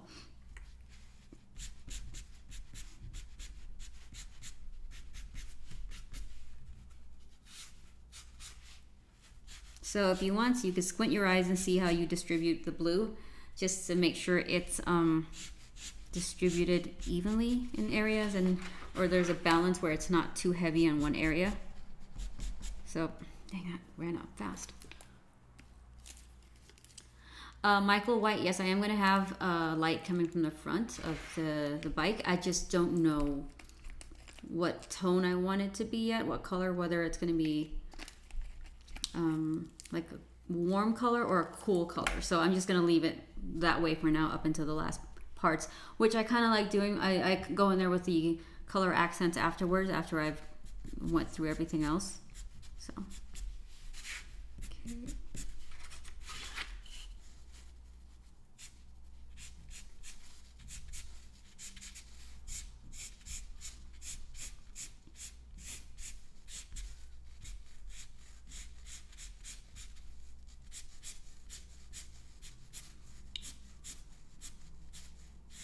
I actually enjoy doing this because most of the time getting this Kickstarter ready, all I've been doing is you know, spreadsheets, websites, and not a whole lot of drawing right now. So it has been interesting. You know, I don't know how my friends that did their own Kickstarters, for the most part by themselves, how they did it, because I'm getting a little bit of help with, you know, fulfillment and prepping everything and the marketing and all that. Like, imagine if I had to do all that by myself. I would not, I don't know where to go with that. It would be so hard and time consuming. So big kudos to them and everybody else who does it by themselves. Because I think it was more important for me to get this book out and looking the way I wanted to, and then no hiccups in the, you know, shipping it and stuff. That I think that mattered more than me trying to kind of do it alone. So.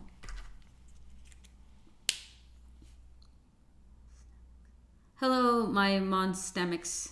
Hello. Thank you. Always thinking of the important things at Michael. Are you going to have a view of life from the headlamp? Okay, sorry. Thinking of important things. You guys are awesome. No, seriously, like, good questions though, for sure. And sometimes you guys will find something or see something that I didn't notice, so it works out pretty well. Okay, what was I doing? Okay, purple. No, dark pink. We're gonna go with dark pink. You notice how I've been coloring mostly with a chisel point at this right now, and I think it works better, especially on this paper. So.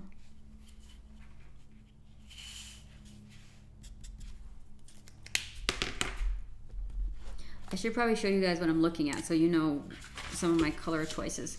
I'm trying to draw less attention to the signs in the corner, so it's going to be less vibrant. And then most of the attention is going to be, or the brighter signs are going to be right behind her. And then it kind of, it frames her a bit, so.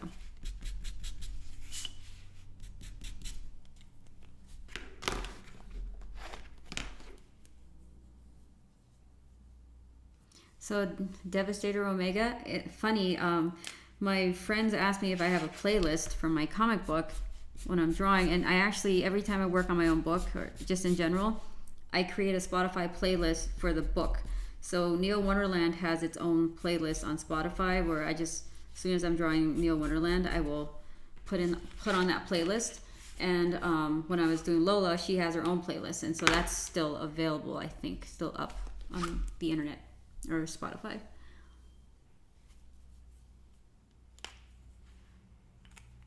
Hey, what's up, Keith? Thank you for hanging out with us. I am coloring this piece right here. I've always wanted to color this piece because I did it in Procreate and I wanted to print it out, so color all those signs.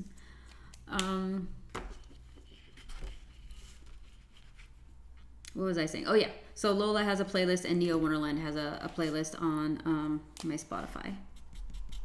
But right now, so the soundtrack for Neo Wonderland looks like this. It looks like that one from Cyberpunk 2077. What other things are there? A lot of dance, a lot of trip hop, and a lot of J-pop and J-rock, and a few of those. Dance music.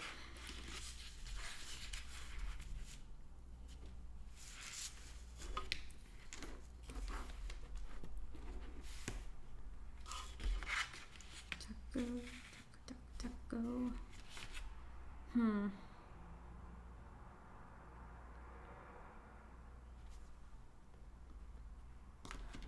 Pretty sure most of these signs pink.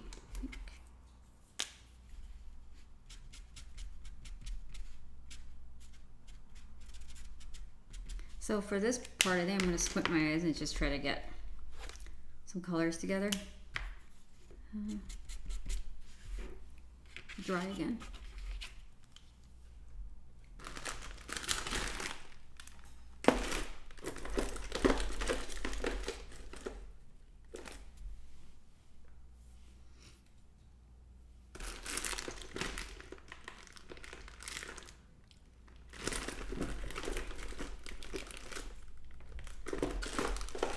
You know, I'm using Copics a lot more. I should probably go buy some new refills for these colors because they're pretty dry.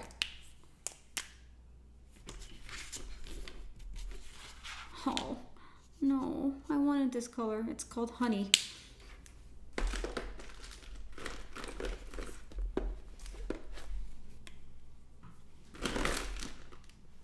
So I guess this is one thing I noticed. When I first started using Copics, I wasn't very brave. So a lot of the colors that I would use in refills, and not to mention Lola XOXO, my previous book was post-apocalyptic, so a lot of it was pretty muted. But with this book, it is so bright that I need bright refills for this comic book.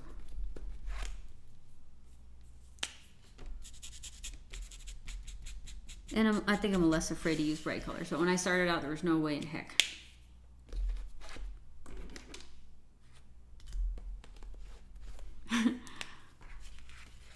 The pink is so atomic. I know. Oh my god. It probably won't even show up if you printed it. I don't know. We'll see.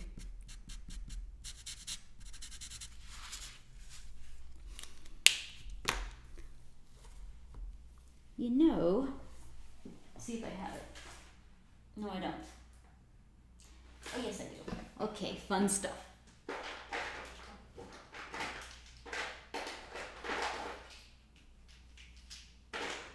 Do you know how Bob Ross, like, he'll clean his brushes off with his, what do you call it? The easel?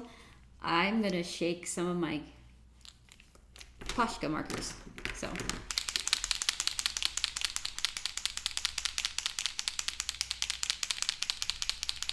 Please don't fail me.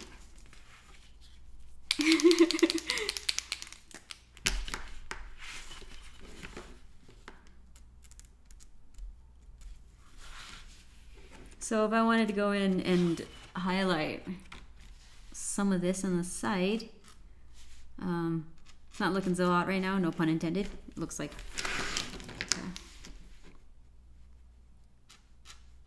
Ooh, I like how that sounds on the watercolor paper.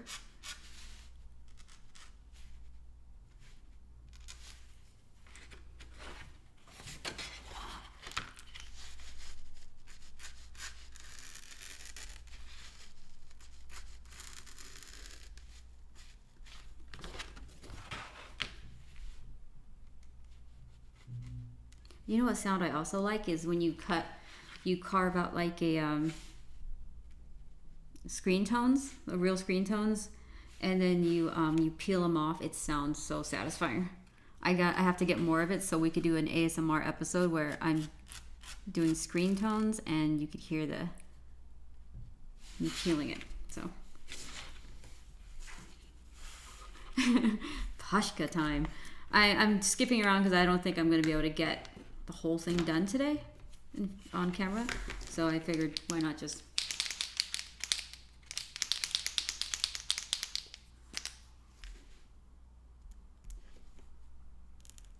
So this is, if I was to do it on paper, this is my approach, and this is how I would make everything pop.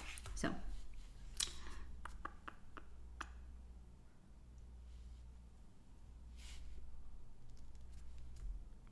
Just like add, you know, some neon and details to the signs. Bring it out a little bit more.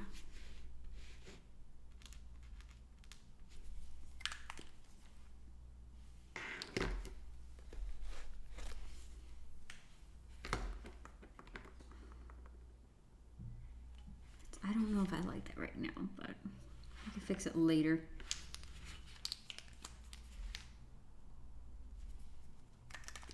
And let's just say I don't like the Pashka colors and stuff, or the way they look.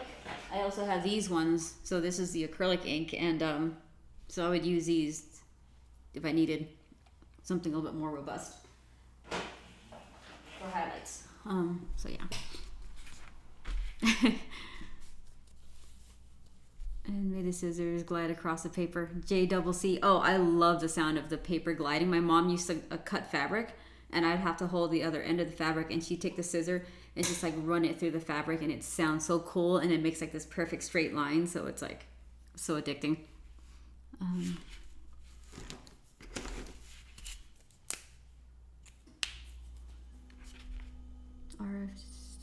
I want to add some green here. I'm going to be brave, and I'm going to add some neon green. No, I don't want to do that. No. See, I have to restrain myself from turning this into a complete circus. So we're just going to be safe right now and just make this all blue. And then I go in there and add color later. Because remember, this is our reference photo right here for colors. So you got some of that. And then you got the pink.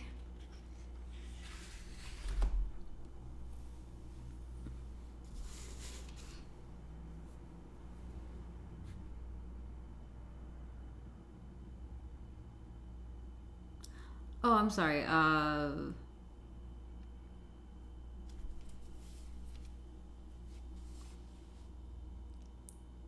Scratch a sniff ASMR. That would be interesting. I mean, one of these days, right? That technology will be around. Jim Lee posted about AI one day ago. I have some non-artist friends that love to write. They swear by this. I'm not too familiar with this. Sounds scary. So, Ogre Bucks, can you please explain to me what Jim said, or what your writer friends are saying, and not artist friends? I'm not completely aware of exactly what's going on. So, let me know, and I will let you know what I think. When I do that, it sounds great, but it's not a perfect straight line at all. Bind? Yeah, I know. If you do it by yourself, it's so hard to get a straight line, but my mom was so good at that. Cutting fabric.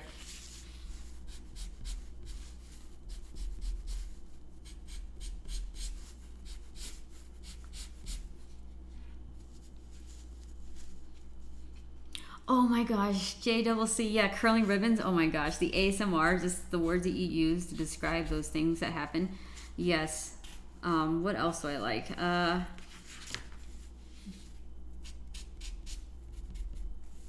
I like the sound of tape. You know, when the tape roller and you're trying to wrap a box with the big box tape, and then you have to like run the tape over, and you can hear that really cool sound. That I don't know how to explain it. Like, sounds amazing. See, everybody's like, yeah, I know that sound. Or the sound of fire crackling. Oh man.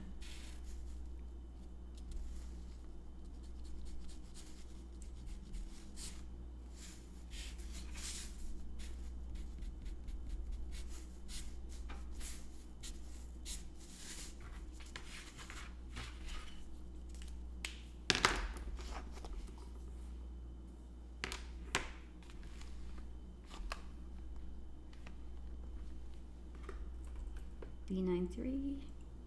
Okay.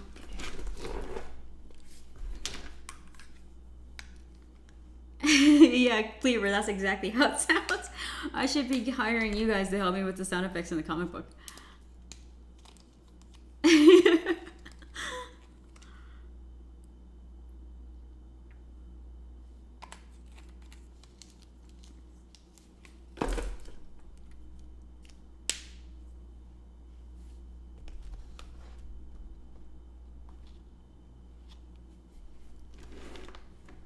I don't know where to go with this.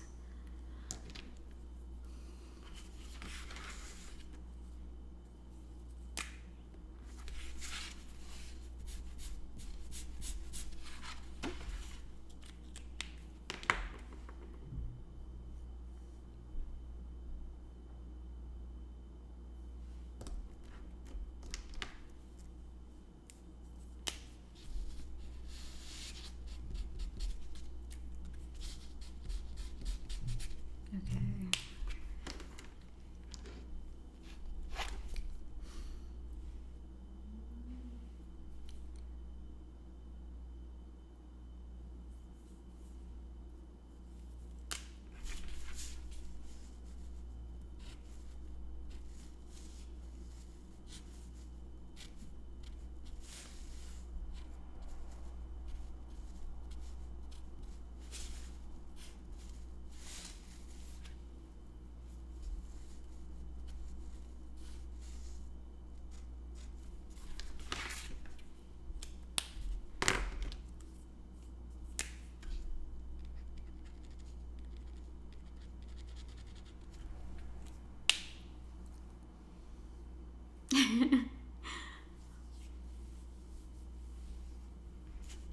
Oh, I absolutely love it. Japanese words for everything. Sound effects.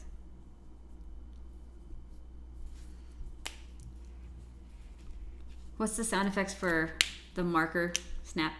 Is it puck, puck, snap?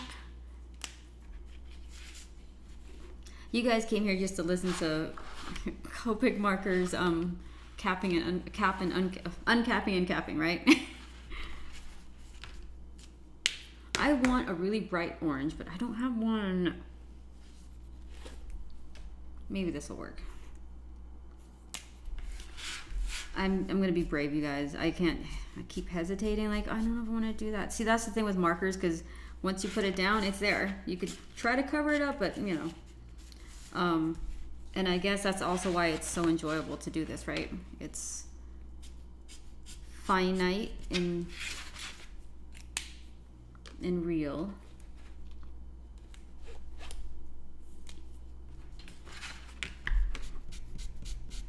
I can live with this. This is okay. One less bad decision.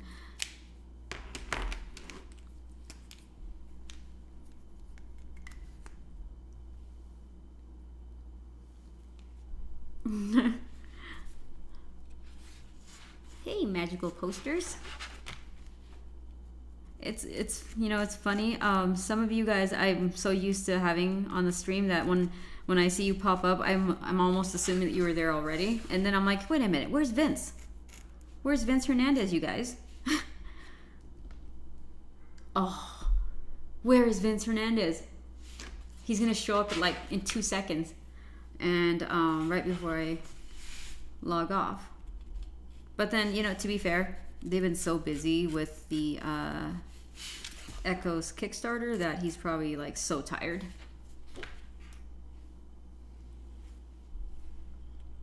'60s. Oh yeah, the Batman. You know, when I did that punching scene at the beginning with the trailer, I thought about the Batman TV show, the sound effects.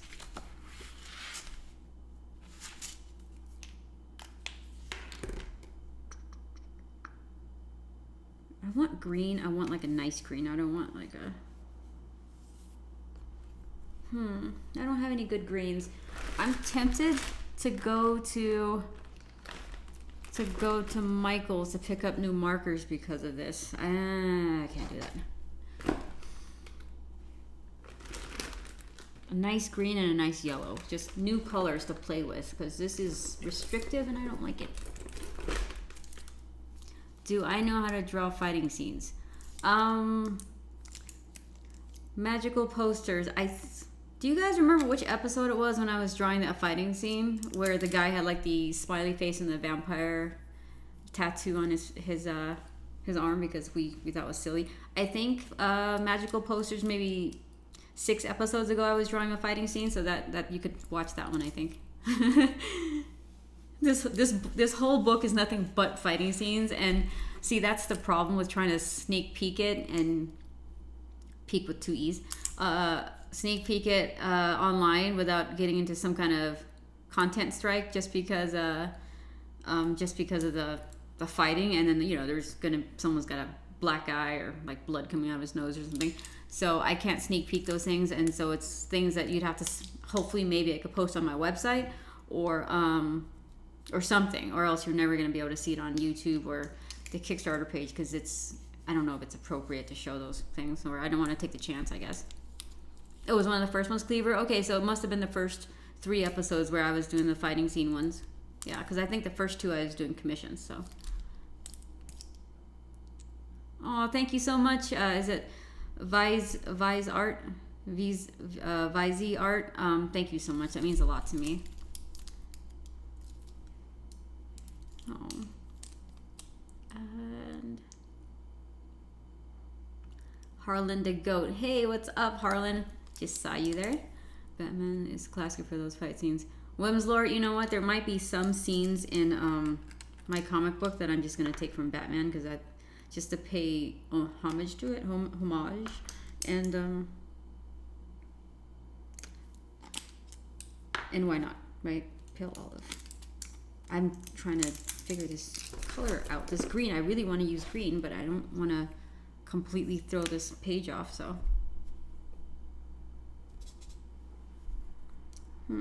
No, I'm stuck. You see, these neon signs are gonna be the death of me in this comic book because I have so many of them, and I have to like compose my pieces where I'm thinking a lot about it before putting color down because then it won't look right. So maybe I'll do orange. Okay.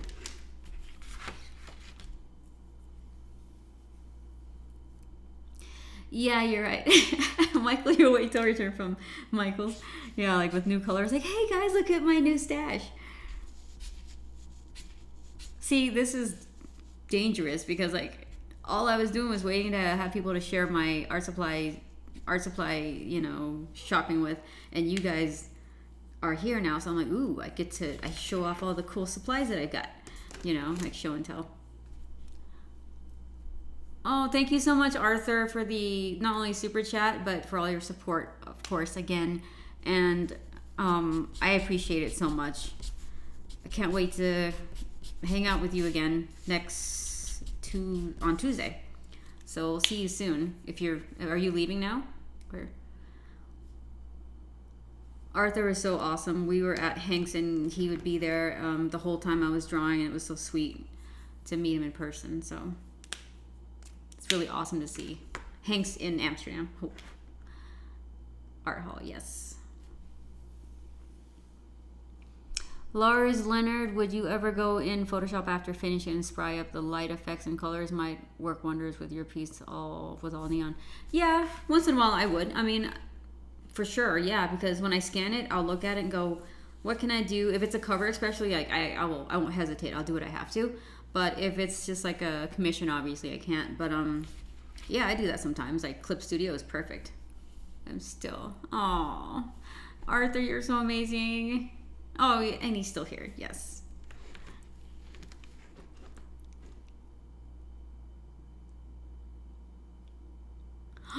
Oh my gosh, that's so cool. Uncensored Nerds Network, Tim. So we did the podcast that launched, what day was it? What did we launch it on? I think it was Wednesday or something, or Thursday.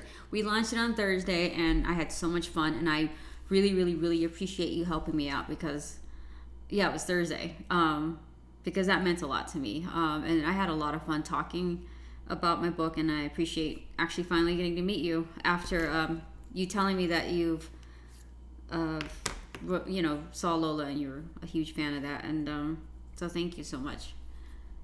That's awesome. That is awesome numbers. hopefully we could touch base again after the launch so you can see me crying, whether for better or worse. I love the clip that I posted of you when you're like, do you care if people ink your work? Or you're like, no, probably not. I'm like, I told you that, my inks are pretty messy, so.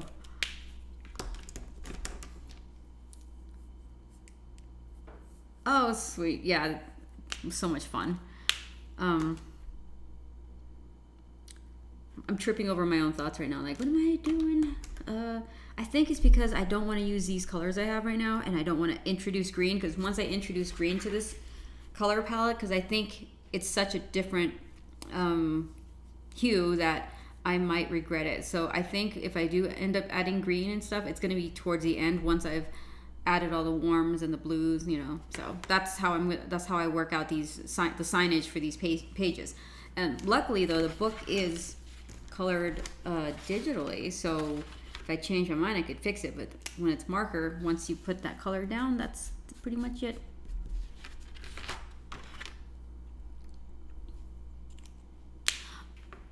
Oh, Uncensored. So, Michael, that podcast is on Spotify, I think. Exclusively on Spotify.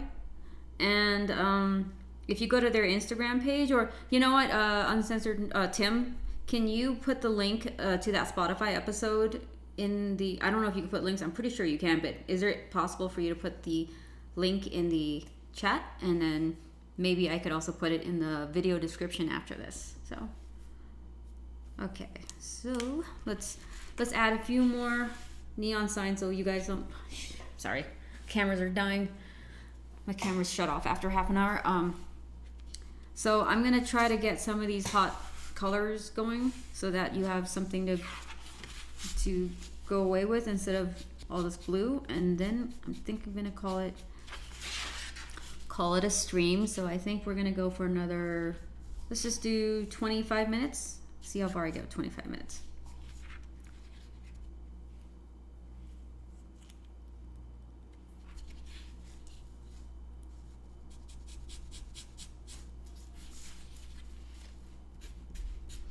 Tim asked a lot of really, really good questions, and we had good fun laughing about a lot of things and geeking out over some of our fellow comic book creators. So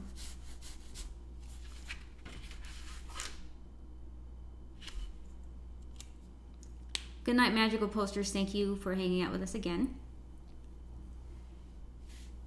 We'll see you hopefully next week. Peace out. See ya. Okay, Gary.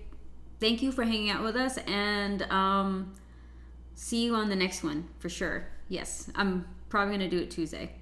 I think so.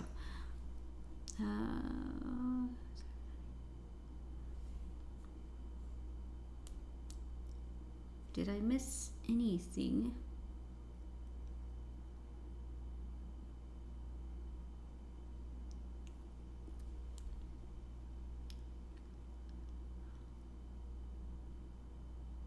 Oh, are you asking me that, Uncensored? No, Tim? I mean, I'm going to say this, and it's going to be hard. The Mariners was my team, so that was very heartbreaking. I guess we're the only team that has not been to the World Series yet, so I don't know if I could root for anybody. And yeah, it was a rough loss.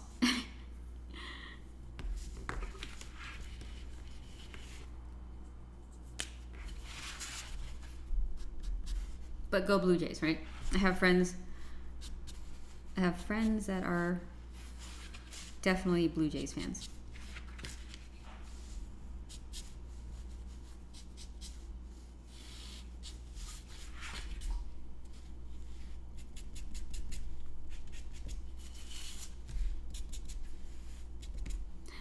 Oh yeah, you know what, Tim mentioned something about me running out of colors and picking these crazy bright colors. Well, the funny and ironic thing is that's exactly what's happening right now, Tim. I don't have certain colors that I want, so I'm just using these colors right here for the signage.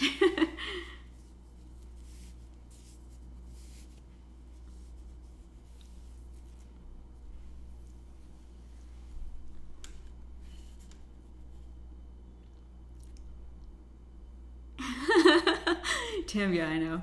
Well, I can't hide now. I mean, it's like you're seeing me do this in real time, so you know I'm all about this.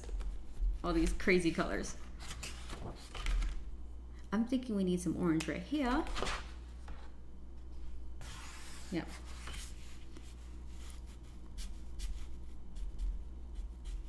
Oh, sorry.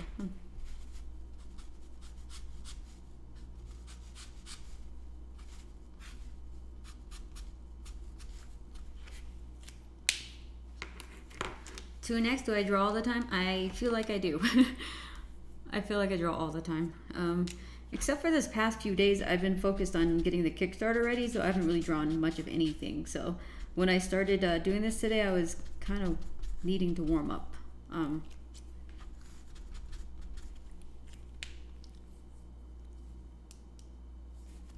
JD's, I guess, a Blue Jay.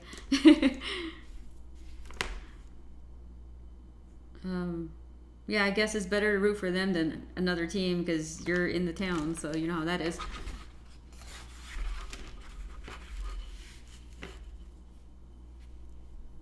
You'll take this as a print? I think maybe we will, you know what, when I'm done coloring this, I'm going to scan it back in and then possibly turn this into a print.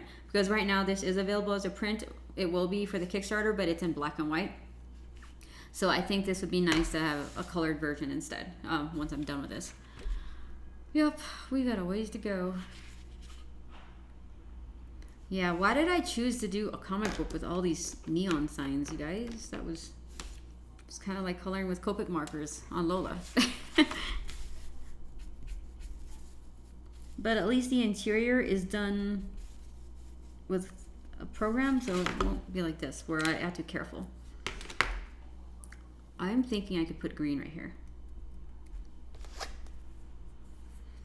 I'm gonna go for it. Just a little bit of green. Yeah, I feel better already. Okay.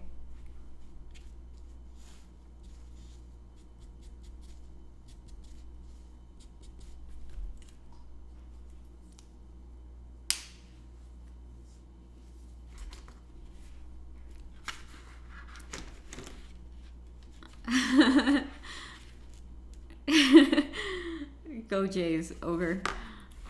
Yeah, Tim is starting he's starting a whole firestorm with the baseball, so picking teams now.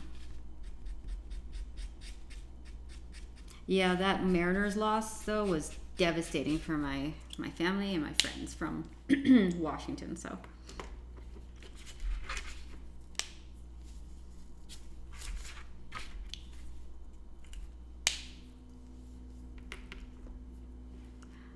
Oh, thank you so much, Over. Yeah, I obviously enjoy it.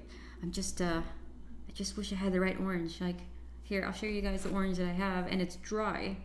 It's called Atoll. Atoll. It's YR65. And these oranges aren't that bright, so not a fan.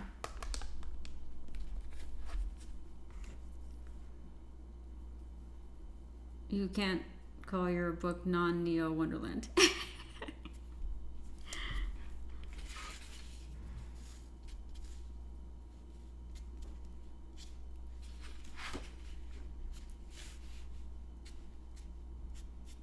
See, Tim, if you're still here, you're gonna see why these guys get me into so much trouble with my book, where I'm like, yeah, let's just add this other scene, like this one scene where they do these things that are probably not, like, you know, kids would probably like not appreciate it, but yeah, like we get into a lot of trouble on this live stream when we add things into the book that wasn't there before, and then we make it more interesting. We have all these Easter eggs and inside jokes and stuff, so.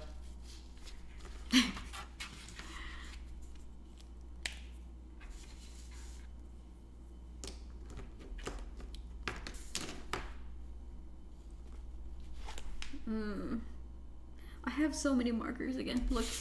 But these are all bright now, see? And it's crowding like the side of my desk where I can't move my hand now. Harlan the Goat, did I have reference? It was a little bit of like So what I did with this pose was I looked at, I went to Google and looked online for someone sitting on a motorcycle and just different angles and stuff, and then I kind of came up with my own pose. Because when I do things like this, or when I come up with a pose, I try to not draw directly from a reference, because then it might be too stiff. So I like to kind of gather a bunch of different references, and then kind of memorize the pose in my head, and then try to draw it. It doesn't always work out that way, but usually, more often than not, I'll try to do it that way, just so it's more original, I guess.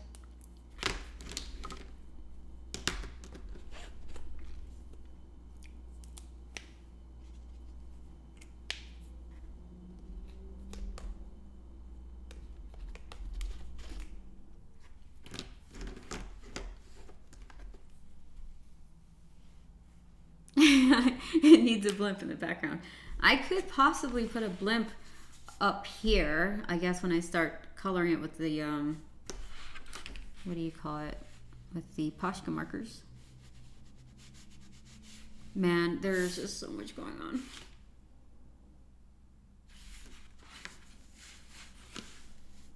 My brain is skipping. Oh yeah, it won't work.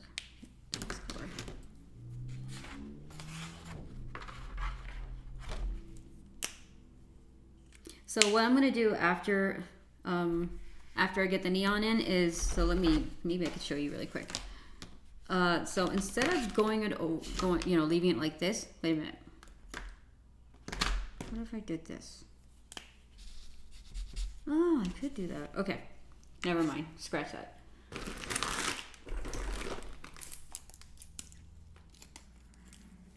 Bob Ross School of Art. I wonder if I'll get like a copyright problem with that, just using his name and then dressing up as him.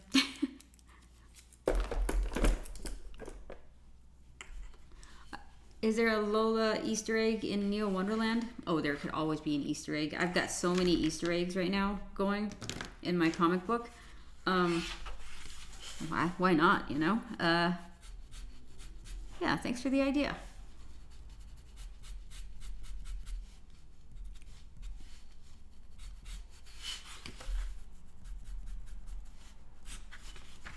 So once I get the colors I want on the signs so that I can make it look like it's like glowing, I'm probably going to go in with like a darker grayish lavender to try to make it pop out more. So for example, let's just say we do this right here.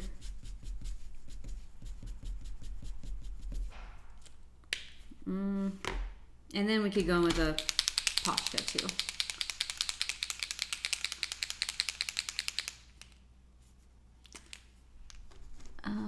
Okay, so you see how like there's a border right here, or a line. I don't know if I want to use my finger, but I could just like go like this, because it's watercolor paper, and it could make it looks like it's glowing. So yeah, now I got a pink middle finger.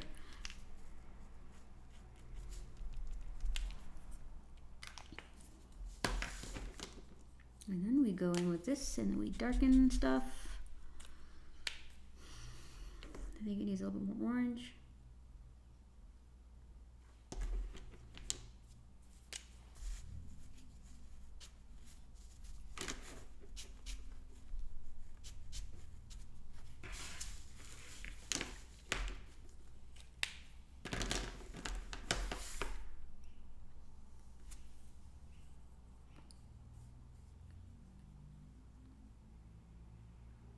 Next. Oh, I've never heard that song. How about the University? I've never heard Come On, Turn the Radio On. It's Friday night.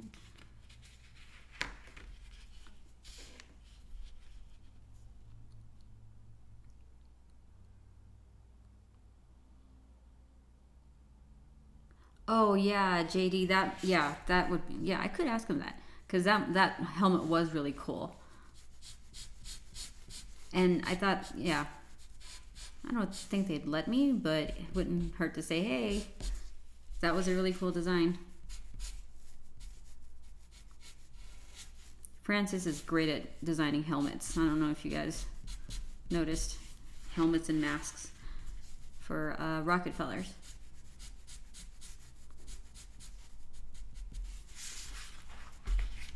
This needs more ink.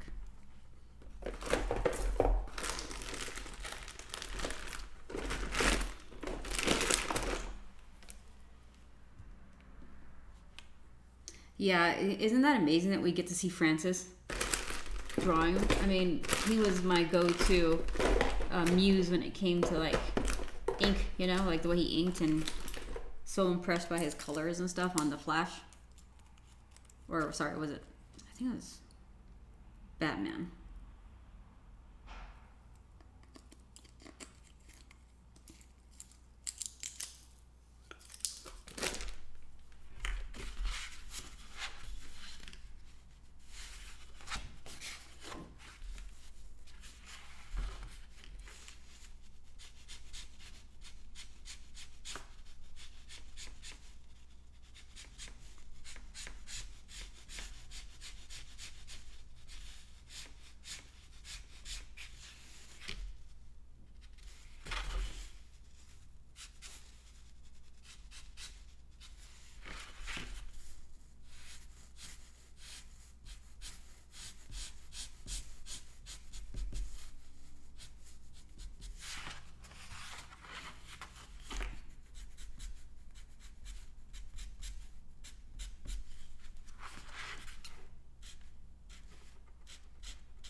Nothing this purple can't do.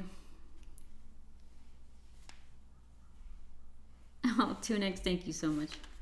I'm finally getting into my zone now, but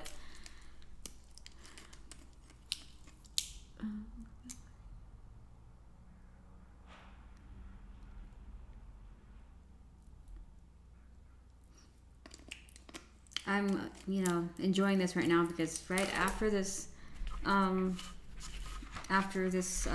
live stream, I have to go grab dinner, but then after that, it's all basically prepping the Kickstarter and making sure everything is buttoned up. So, which is a lot more like just editing websites, reading over everything, looking at the numbers. Yeah, not nearly as fun as coloring. Thank you so much, JD. Because the image isn't straight, is a collector's item, just like the upside down plane on that stamp. You know what? Maybe. What do you? I mean, you guys would get it, but everybody else, when they see it, they're like, "What's going on here? She misprinted it." So I'd almost have to put like, you know, the art pieces in the museum. They have like a little placard that says what the painting's about. I should say. Yeah, it's not straight because when I printed it, I didn't realize it wasn't straight, so I started coloring it, and that's how the print is. So it's part of the story, you guys. It might be funny to us, but not people who they have it on their wall or something. They're hanging it and they're looking at it like, what the heck? It doesn't look right. It's just probably gonna bother somebody. Oh my gosh, Asada. Oh my God, remember when I was starving last week? I am starving right now. I have not quite figured out what we're gonna eat yet.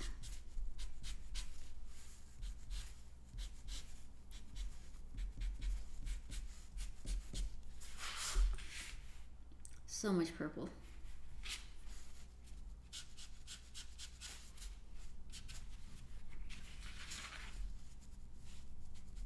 Oh, no. Did not want to do that. I will fix it later with acrylic. Okay.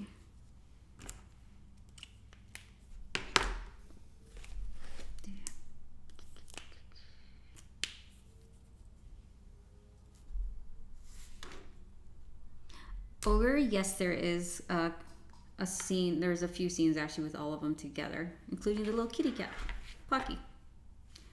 He's gonna be hanging out with the humans, trying to do human things, eat human food.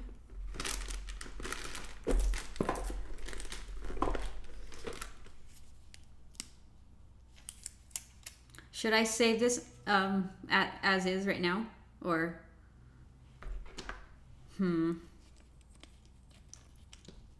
I probably will actually end up scanning this as is and then the finished version.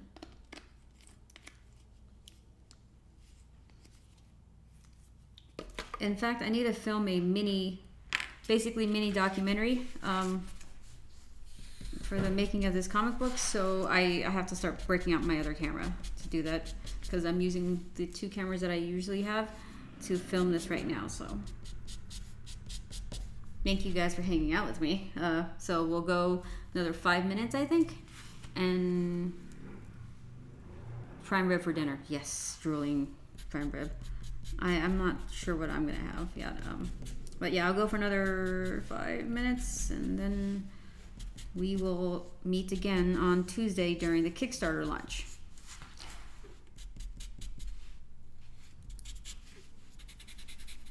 And honestly, I have no idea how I'm gonna feel or act, just because, like you guys know, I've had this story in the works for over 20 years. Even though I put it away, it was always my baby, and I always wanted to come back to this.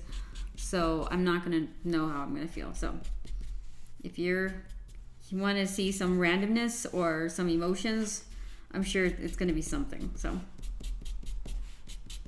might want to bring a box of like virtual tissues.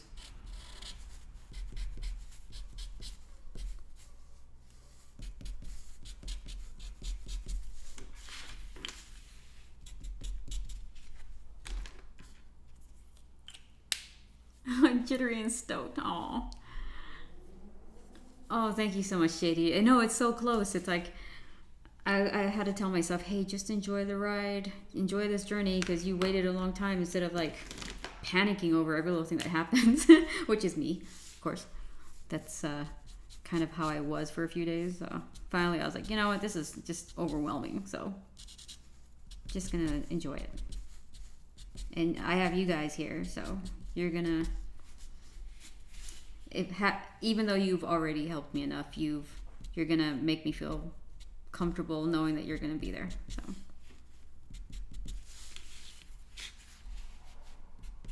because I think the scariest thing is if I launched it and I didn't have anybody to talk to, then I'd have no one to or people to kind of share the feeling and emotion right away, because I'm already overwhelmed thinking about it.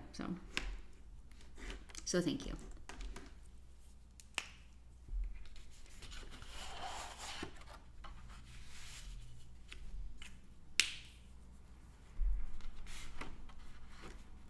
Ogre, why so long?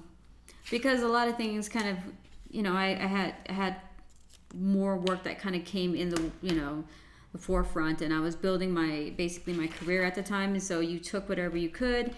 And then, growing up, I always wanted to draw certain comic books for certain companies, and when you have that opportunity early on and you're trying to build your own name and brand, it's good to take on those projects. And so that's why it took so long to get back to this, and now I finally feel like this is the time, and if I didn't do it now, then probably will never get done. So that's why we're doing it right now. You guys are awesome. The stream is immortalizing this occasion, because I didn't think this was ever possible. I thought that when I started doing this, it was going to be, like how I imagined it was going to be in the early 2000s. Like all this technology is so new that I think this book is coming out at like the perfect time. And so that's why I decided to do this now and not like, wait and stuff. So. And I appreciate you guys being there, even though it's probably going to be some odd hours for a few of you, like, really early or really late at night or in the morning on a work day. So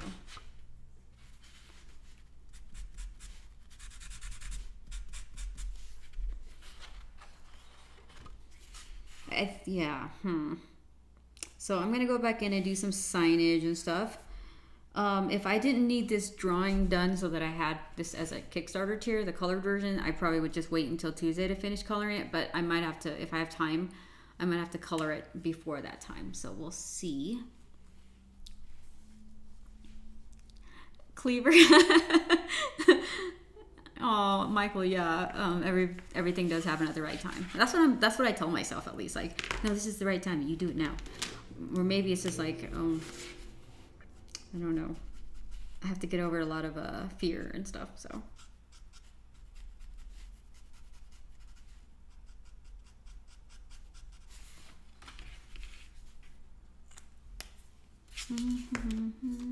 We're gonna.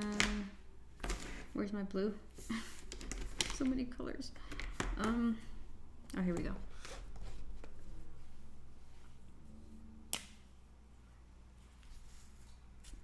Okay, so I will go ahead and what was it called? So the Kickstarter is going to be on Tuesday, the 28th. I'm planning on doing the live stream at 1 p.m. same time as this usual. 1 p.m. Pacific Standard Time, 4 p.m. Eastern Time. And as soon as we get everybody in here, and I'll try to figure out how to make sure everything's launched everywhere else or around. I probably just type on the computer while I'm here and get everything launched, and then we'll hit the launch button together. And so it'll be between the 2 hours that we normally spend. So within the first hour of us hanging out, I think I'm gonna hit the launch button. Hopefully nothing happens, like the site doesn't crash because of some bug or something or a virus. I don't know. Not like, weird things could happen, right? So what was that? The clocks are going back 1 hour in the UK tonight. Oh, okay. So what time would it be in the UK then if it's like 4 p.m. Eastern Time or Pacific Time? So yeah, I'm gonna do that on Tuesday, and we're gonna watch it together. Regardless of what happens, we're just gonna hang out. So we're gonna see me freak out, maybe either way, or just be like trying to play it cool. I don't know. We'll see. And I'll do some drawing too. Hopefully I'll be able to draw while everything's going on. But if not, you're just gonna see me like moving my hands around and trying to just make sure everything's okay. So I don't think I'll have time to breathe, but that's probably not a bad thing. I think everything has to be as buttoned up as possible. So come Tuesday. So, and I'm doing a couple more podcasts, no, actually, I take that back. I'm doing like 6 other podcasts throughout the whole entire campaign, and then there's going to be 1 or 2 launching next week, and then another one on the 2nd, which I really want you guys to see because it's hilarious. So it's 23, 30 hours now. Oh, wow. Okay. So I will figure that out. I will try to do my best to make sure that everybody's available. So, all right, you guys, here is what we have so far. I think we're going to turn this into a print. We'll see how I approach it.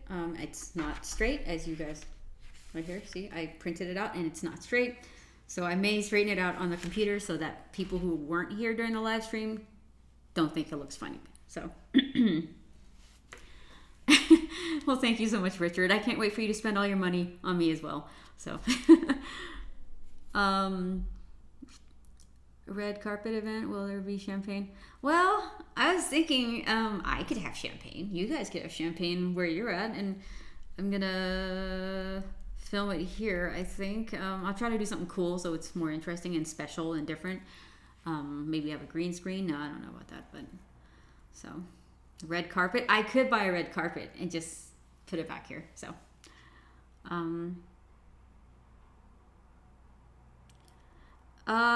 Two and X. I could probably get Ryan for sure. I mean, we did a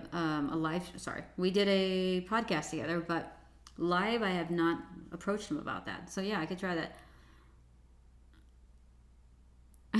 Whiskey. Hey, cheers. Cleaver.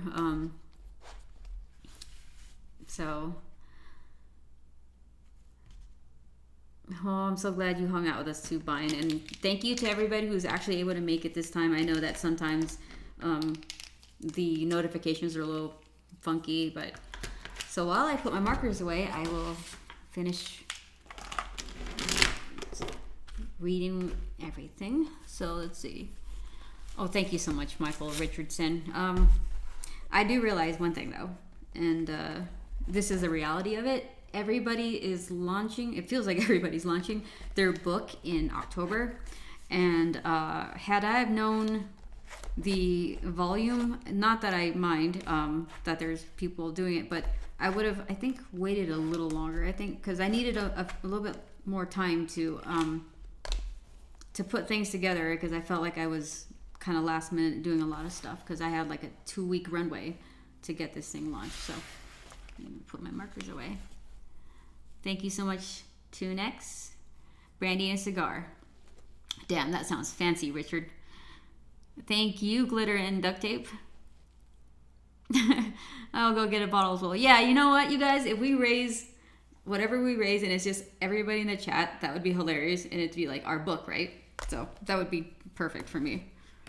Because I want the people who have the book to actually really enjoy it and appreciate it. So, and I know you guys are here for me, so it's pretty awesome.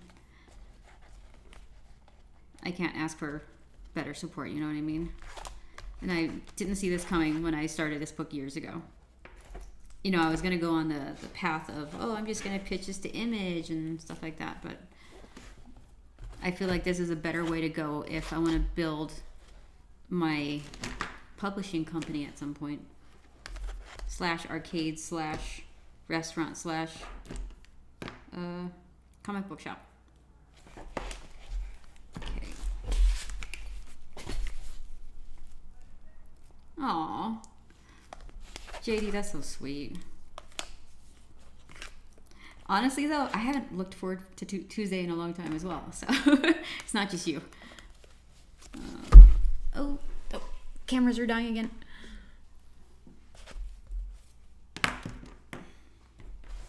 See, you see how I am? I try to put my markers away as close to the colors as possible, so that when I'm like in a hurry, it doesn't take me forever to find these colors. So used to doing these, and it's kind of fun actually. Blue's in the wrong spot.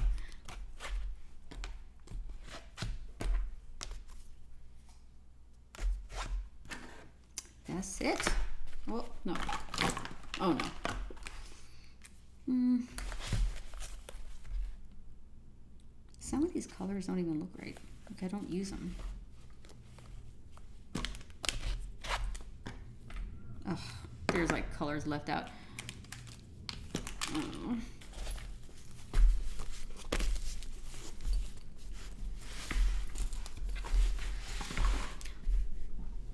Oh, awesome, Richard. Well, good luck with your project as well.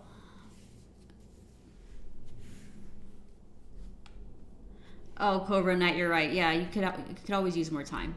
Well, I mean, I would really like to have 3 weeks at least. And well, so yeah, I worked on it before that, but then finally when I got the pre-launch page, it was basically almost little under 2 weeks. So I was like, oh my gosh, that was a rush.